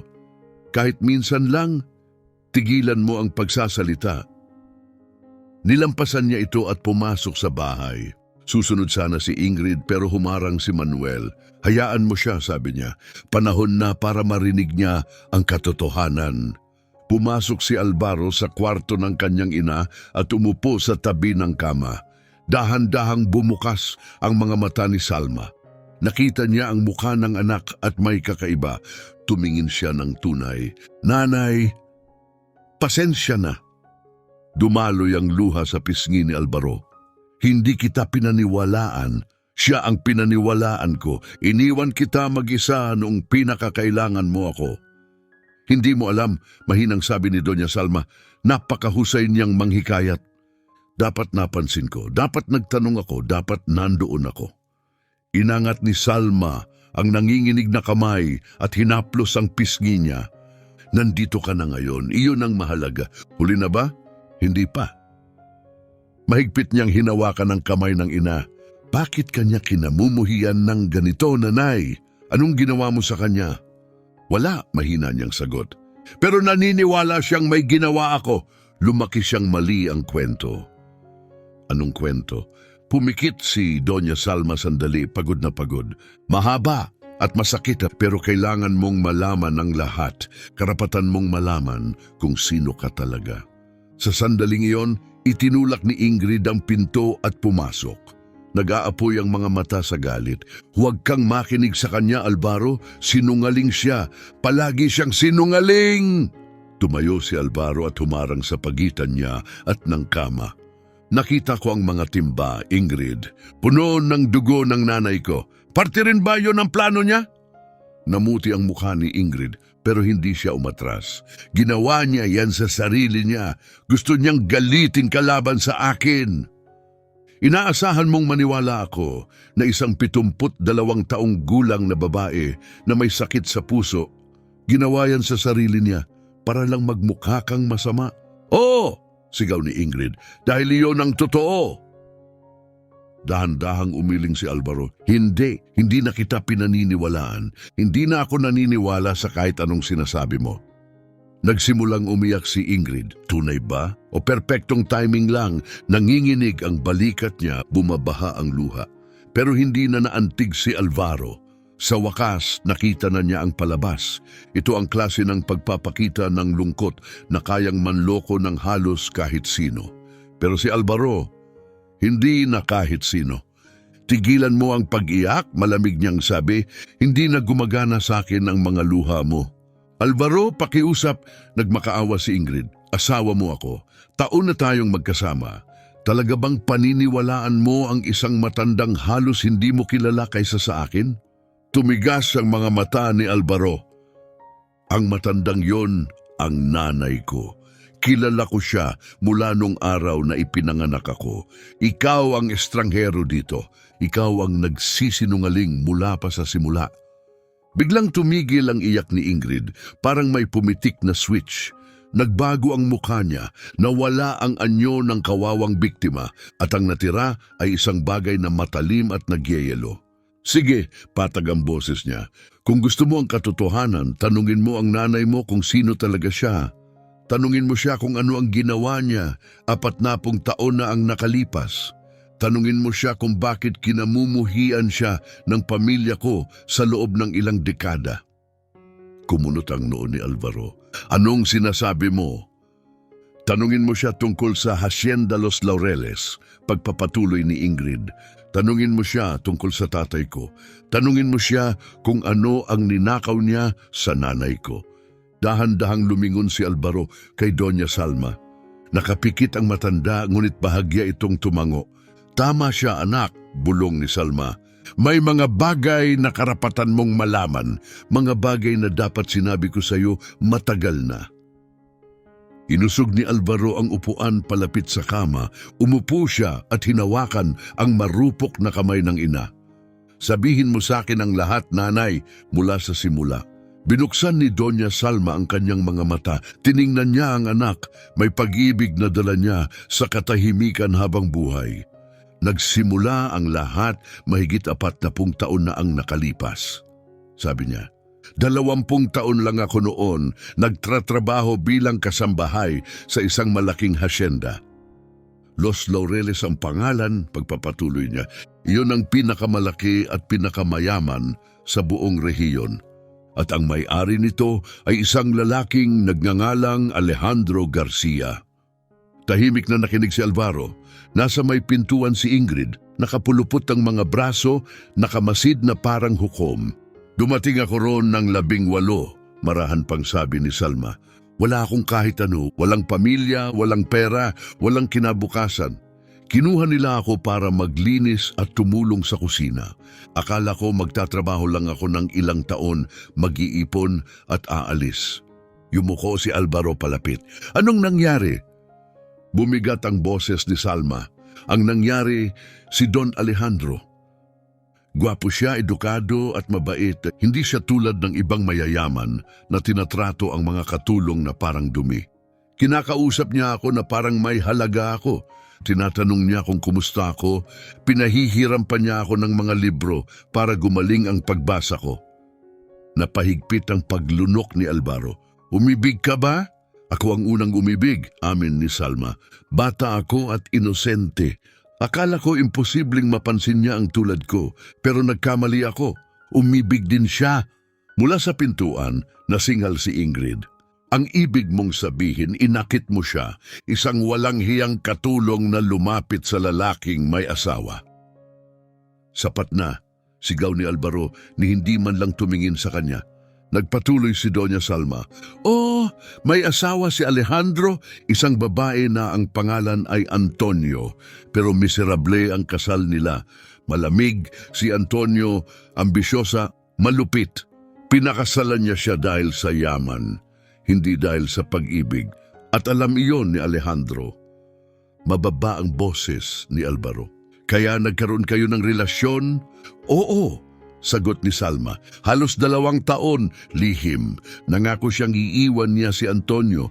Natatakas kami at naniwala ako dahil bata ako at umiibig. At pagkatapos, tanong ni Alvaro, pumikit si Salma.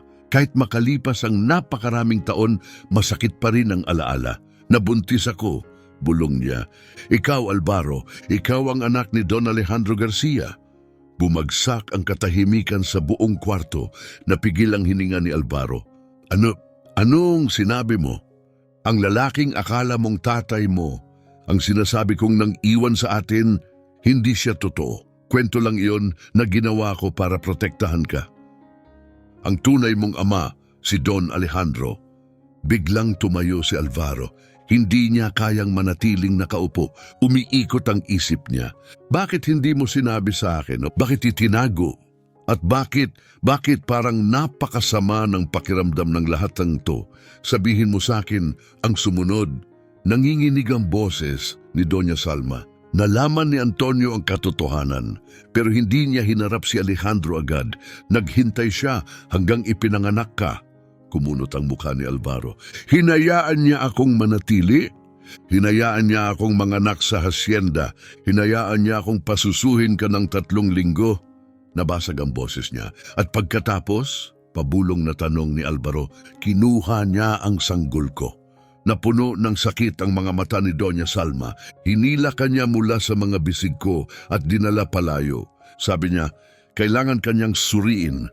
Kumpirmahin kung tunay kang anak ni Alejandro. At inilihim kanya sa akin ng 3 araw. Humigpit ang kamao ni Alvaro. 3 araw? 3 araw, ulit ni Salma. Nang hindi ko alam kung buhay ka pa, nang hindi ko alam kung makikita pa kita ulit. Nag-alab ang dibdib ni Alvaro sa galit. Paano niya nagawa yon? Dahil kaya niya, mapait na sagot ni Salma. Siya ang may bahay ng hasyenda. Ako'y katulong lang, walang karapatan, walang nagtanggol sa akin, kahit si Alejandro dahil naglalakbay siya nung nangyari. Napakagatlabi si Alvaro. At pagkatapos, bumalik si Antonio, pagpapatuloy ni Salma. Ibinalik ka niya at naglatag siya ng isang dokumento sa harap ko. Yumuko si Alvaro palapit. Anong dokumento? Nakasulat doon na isinusuko ko ang lahat. Anumang karapatan kay Alejandro, anumang karapatan sa hasyenda, anumang karapatan sa kinabukasan. At sinabi niya kapag tumanggi ako, bumaba ang boses ni Salma. Iaakusahan niya ako ng pagdukot sa iyo. Sasabihin niyang hindi ikaw ang anak ko. Babantaan niya akong ipakulong at hindi na kita muling makikita. Nanginginig ang boses ni Alvaro. Pumirma ka ba? Anong pagpipilian ko? Bulong ni Salma. Pumirma ako. At nung gabing iyon, pinalayas nila ako sa Los Laureles na wala man lang kahit ano. Mula sa pintuan, malamig na, sabi ni Ingrid. Pinrotektahan ng nanay ko ang pamilya niya, ginawa niya ang gagawin ng kahit sinong asawa. Tumingin si Doña Salma sa kanya ng diretso. Halimaw ang nanay mo at nilason kanya ng mga kasinungalingan para tapusin mo ang sinimulan niya. Tinakpan ni Alvaro ang mukha niya ng 2 kamay. Bawat katotohanan ay parang panibagong hampas. Ano ang kinalaman nito kay Ingrid? Ibinaling ni Doña Salma ang pagod na mga mata sa kanyang manugang.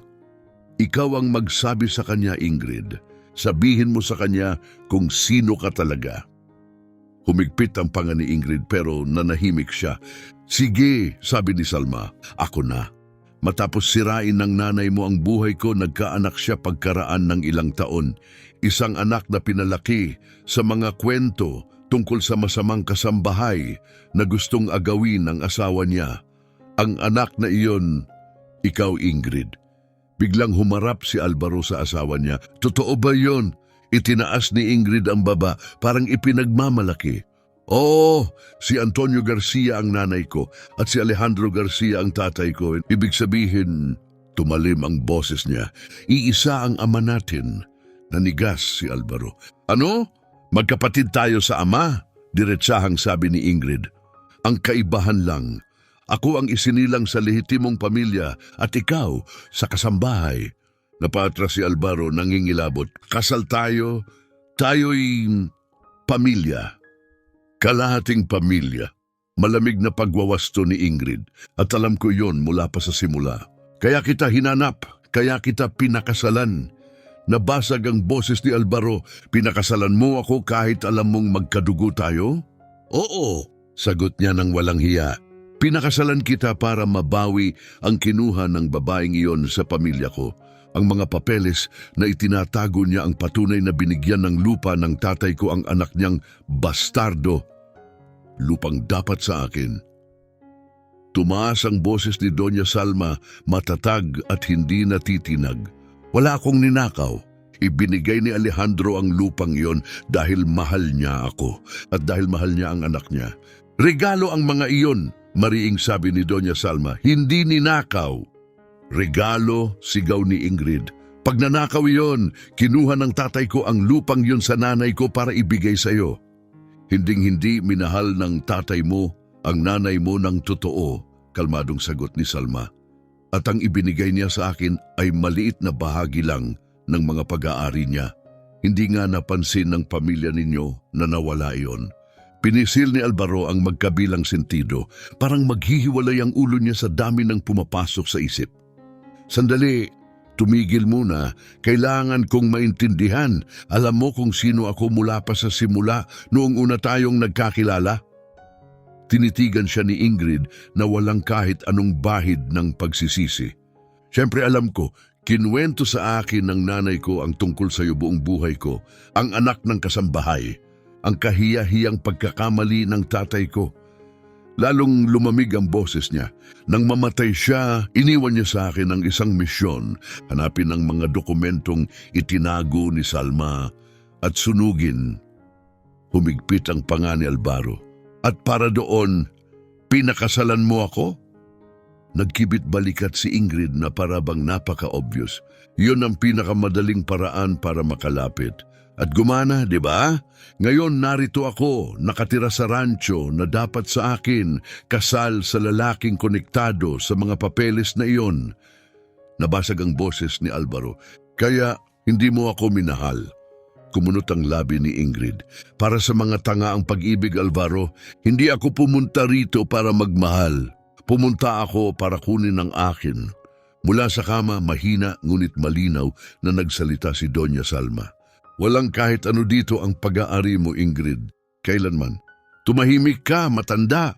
Hindi na ako mananahimik, sabi ni Salma, nag-aapoy ang mga mata. Matagal na akong nanahimik. Sa matinding pagsisikap, itinaas niya ang sarili para maupo. Pagkatapos, itinuro niya ang kutsyon. Alvaro, iangat mo, sa kaliwang bahagi may bungkos na nakabalot sa tela. Nagatubili si Alvaro pero sumunod. Inangat niya ang kutsyon at nakita ang pakete. Pagbukas niya, napigil ang hininga niya. Sa loob ay mga kupas na papeles, opisyal na titulo na may mga selyo at isang lumang litrato. Iyan ang mga dokumentong hinahanap ni Ingrid, sabi ni Salma. Patunay kung sino ang tunay na may-ari ng ransyong ito. Nanginginig ang mga kamay ni Alvaro habang tinitingnan niya ang mga ito. Mga titulo na nakapangalan kay Salma Ortega, mga notarized na sertipiko na dekada na ang tanda, mga liham na nakasulat sa eleganteng sulat kamay. Anong mga ito? Patunay, paliwanag ni Salma, na sa akin na talaga ang lupang ito mula pa noon. Lihim itong ibinigay ni Alejandro sa akin ilang sandali matapos kang ipanganak. Ipinangalan niya sa akin dahil hindi niya magawa ng hayagan. Malalaman ni Antonio ang lahat. Iyon ang paraan niya para masigurong mabubuhay tayo. Nakatitig si Alvaro sa kanya. Bakit hindi mo ito inangkin nun pa? Dahil natakot ako, may kapangyarihan si Antonio, mga abogado, pera, impluensya. Mag-isa ako, may sanggol sa bisig ko. Kung lumaban ako noon, dudurugin nila ako. Nilunok niya ang bigat sa lalamunan. Kaya naghintay ako, nagtrabaho ako, pinalaki kita sa lahat ng kaya ko. At itinago ko ang mga papel na ito para sa araw na kailangang lumabas ang katotohanan. Biglang sumugod si Ingrid papunta sa mga dokumento. Ibigay mo sa akin yan, akin yan. Hinarangan siya ni Alvaro gamit ang braso. Huwag kang lalapit. Alvaro, pekes yan, singhal ni Ingrid. Inimbento niya yan para magnakaw sa atin. Totoo ang mga yan. May boses na pumagit na mula sa pintuan. Lahat ay napalingon. Nakatayo roon si Don Masino. Ang dating katiwala ay pumasok ng hindi nila namamalayan. Naroon ako ng pirmahan ni Don Alejandro ang mga titulo, sabi ni Masino. Nakita ko, nasa mga papel na yan ang pirma ko bilang saksi. Nawala ng kulay ang mukha ni Ingrid. Ikaw, hindi mo mapapatunayan yan. Mapapatunayan ko ang lahat, sagot ni Masino. At may iba pa, si Esperanza, ang kusinera, alam din ang katotohanan. Ang katotohanang ayaw mong tanggapin nung binisita mo siya. Lumayo si Alvaro mula sa kama at lumapit sa bintana. Kailangan niya ng hangin, parang gumuho ang buong buhay niya. Kaya hindi pala ako ang akala kong ako. Lumambot ang boses ni Doña Salma. Ikaw ay ikaw pa rin, anak ko, isang mabuting tao, isang masipag na tao. Ang nagbago lang ang pangalan ng ama mo. Humarap si Alvaro, sugatan ng mga mata. Bakit hindi mo sinabi agad? Bakit mo ako hinayaang mabuhay sa kasinungalingan? Napuno ng lungkot ang mga mata ni Salma. Dahil gusto kong lumaki kang walang pait sa puso. Kung nalaman mo to nung bata ka, magdadala ka ng galit sa loob mo. Lalakihan mo ang puot sa mga taong hindi mo pa man lang kilala. Ayoko ng ganong buhay para sa'yo. Nabasag ang boses ni Alvaro. Pero dumating pa rin ang puot. Pinakasalan niya ako. Humigpit ang kamao ni Ingrid. Karapatan ko ring malaman ang katotohanan. Namatay ang nanay ko na naniniwalang ninakaw ng kasambahay ang asawa niya. Lumaki akong yun ang kwento. Anong inaasahan mong gawin ko? Inaasahan kong mas mabuti ka kaysa sa nanay mo. Mahina ngunit matalim na sagot ni Salma. Pero naging katulad kanya o mas masahol pa. Respetadong babae ang nanay ko. Malupit ang nanay mo, matalas na sabi ni Salma. Sinira niya ang mga buhay dahil sa yabang. At sinundan mo ang yapak niya. Biglang humarap si Ingrid kay Alvaro, desperasyon ang nasa mata. Alvaro, pakinggan mo, kalimutan natin to. Magsisimula tayo ulit. Ibigay mo lang sa akin ang mga dokumento at... Magsisimula ulit? Ulit ni Alvaro, hindi makapaniwala. Matapos ang ginawa mo, matapos mong halos patayin ang nanay ko, matapos mong magsinungaling sa akin ng ilang taon. Ginawa ko yon para sa atin. Hindi, malamig na sabi ni Alvaro. Ginawa mo yon para sa sarili mo. Wala kailanman tayong tayo. Nagbaluktot ang mukha ni Ingrid at sinubukan niya ang huling banta. Kapag hindi mo ibinigay ang mga papeles, pupunta ako sa bayan at sasabihin ko sa lahat ang lahat. Sasabihin kong pinikin ni Salma ang mga iyon. Sasabihin kong niloko ninyo ako. Maniniwala sila sa akin, asawa ako ni Alvaro, isa akong Garcia. Wala kang kahit ano. Si may boses na nagsalita mula sa likuran. Pumasok si Manuel na may hawak na folder. May ipapakita ako sa inyong lahat. Binuksan niya ito at naglabas ng mga papel, mga tala, mga petsa, detalyadong record. Isinusulat ko ang lahat ng ginawa mo kay Doña Salma sa loob ng ilang linggo, ang mga pagigib, ang mga insulto, ang pagpapagutom. Pagkatapos ay kumuha siya ng isa pang pahina. At ito, itinaas niya. Isang kasunduan na pinirmahan mo 2 taon na ang nakalipas. Nangako kang bibigyan mo ako ng bahagi ng lupa kapalit ng pagtulong kong alisin ang isang problema. Hindi ko alam na ang problema pala ay isang inosenteng matanda. Namutla si Ingrid hanggang sa parang wala ng dugo. Walang pinatutunayan yan.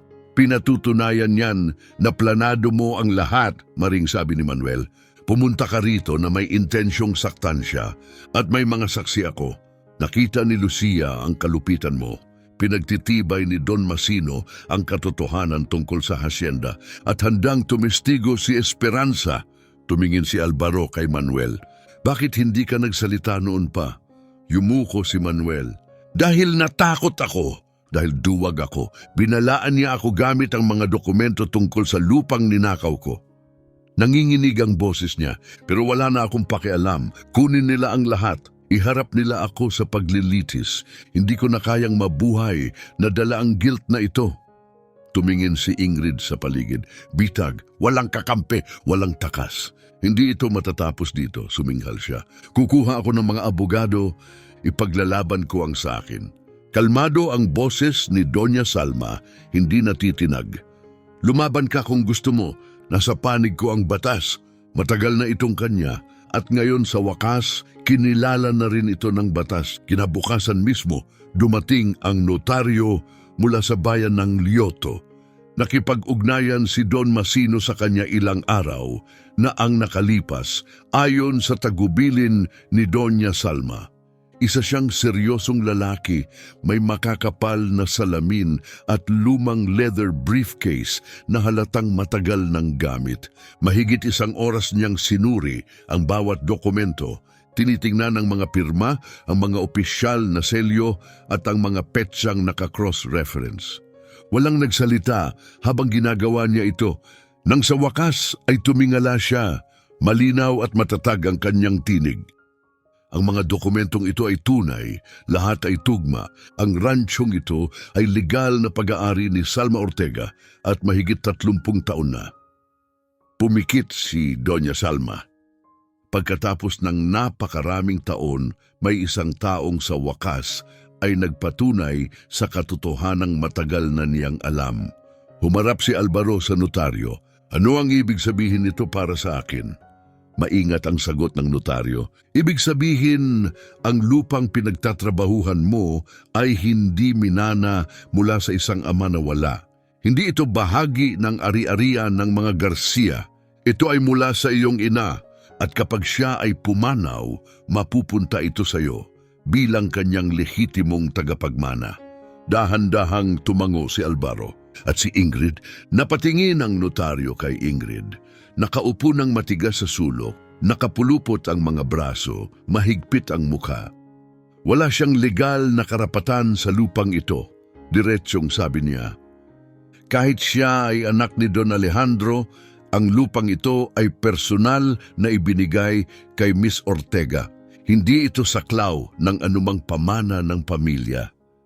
Biglang tumayo si Ingrid. Hindi iyon patas. Walang karapatan ang tatay ko na ipamigay ang ari-ariang dapat sa pamilya. May karapatan siya, malamig na sagot ng notaryo. Pag-aari niya yon, maaari niyang gawin ang gusto niya at legal, wala siyang nilabag. Wala kang batayan para questionin ito.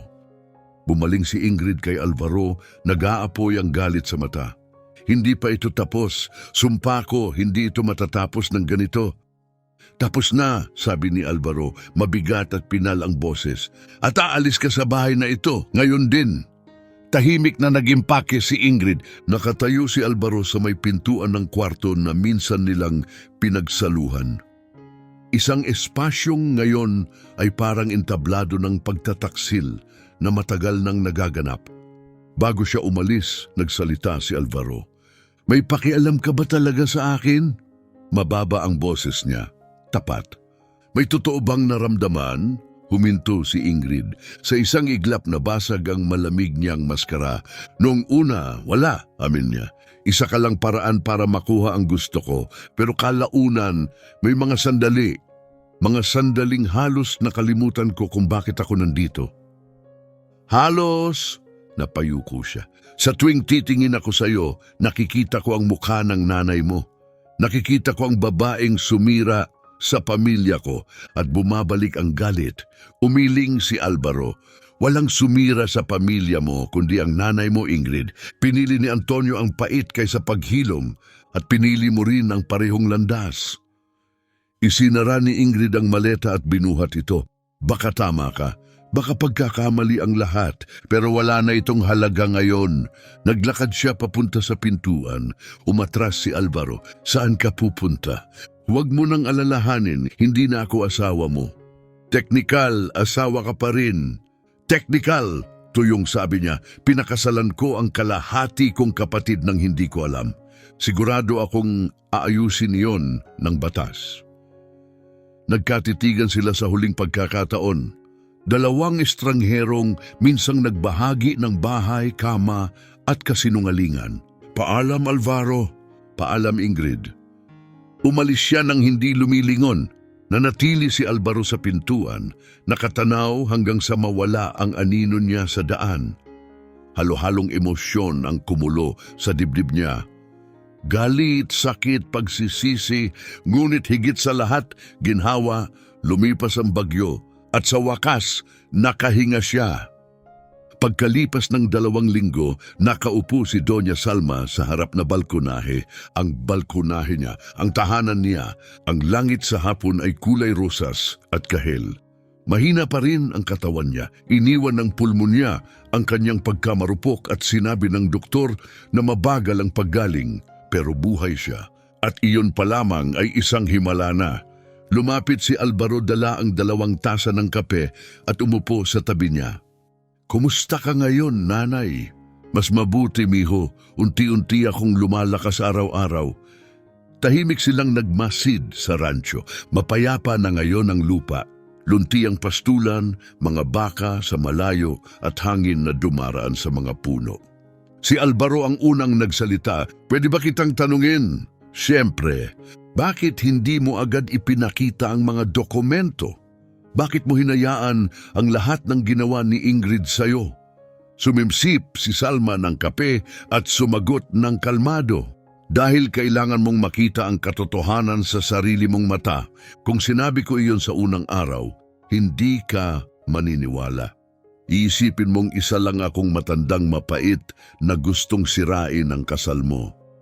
Baka tama ka, sabi ni Alvaro, nakayuko. Kailangan kong hintayin siyang ilantad ang sarili niya, pagpapatuloy ni Salma, na ang mga kasinungalingan ay kusang gumuho. May mga katotohanang hindi pwedeng sabihin lang, kailangan silang matuklasan. Kapag pinilit mo, tinatanggihan ng tao. Tumango si Alvaro, masikip ang lalamunan. Napakalaki ng naging kapalit, nanay. Halos namatay ka, pero hindi ako namatay. At ngayon, malaya ka na mula sa kanya. Alam mo na ang katotohanan tungkol sa ama mo. Alam mo na kung sino ka. Sulit iyon sa bawat sugat. Lumabas si Lucia sa daan, may dalang basket ng gulay mula sa bayan. Lumiwanag ang mukha ni Alvaro, isang ngiting matagal nang hindi nakita ni Salma. May malasakit sa iyo ang batang yan, sabi niya. May malasakit din ako sa kanya, sagot ni Alvaro. Pero maaga pa. Mabilis ang oras, anak. Huwag mo itong sayangin. Nakita nilang dumaan si Manuel sa bakod at kumaway. Mula nang magsalita siya, tila ibang tao na siya. Mas magaan, mas malaya. Tumingin si Salma sa paligid. Ang ransyong matagal ng kanya, ngayon ay kinilala na rin. Ang anak na pinalaki niyang mag-isa, nasa tabi na niya. ang buhay na maaari na niyang mabuhay nang wala ng lihim. Alam mo ba kung ano ang kakaiba? Sabi niya. Ano yon? Matapos ang napakaraming taon ng pagtatago ng katotohanan, ang gusto ko na lang ngayon ay sabihin ito. At sa wakas, paniwalaan. Marahang hinawakan ni Alvaro ang kanyang kamay. Naniniwala ako sa iyo, nanay. Naniniwala ako sa lahat. Ngumiti si Salma, isang malambot, maningning ng ngiting tila nag-aalis ng bigat ng maraming taon.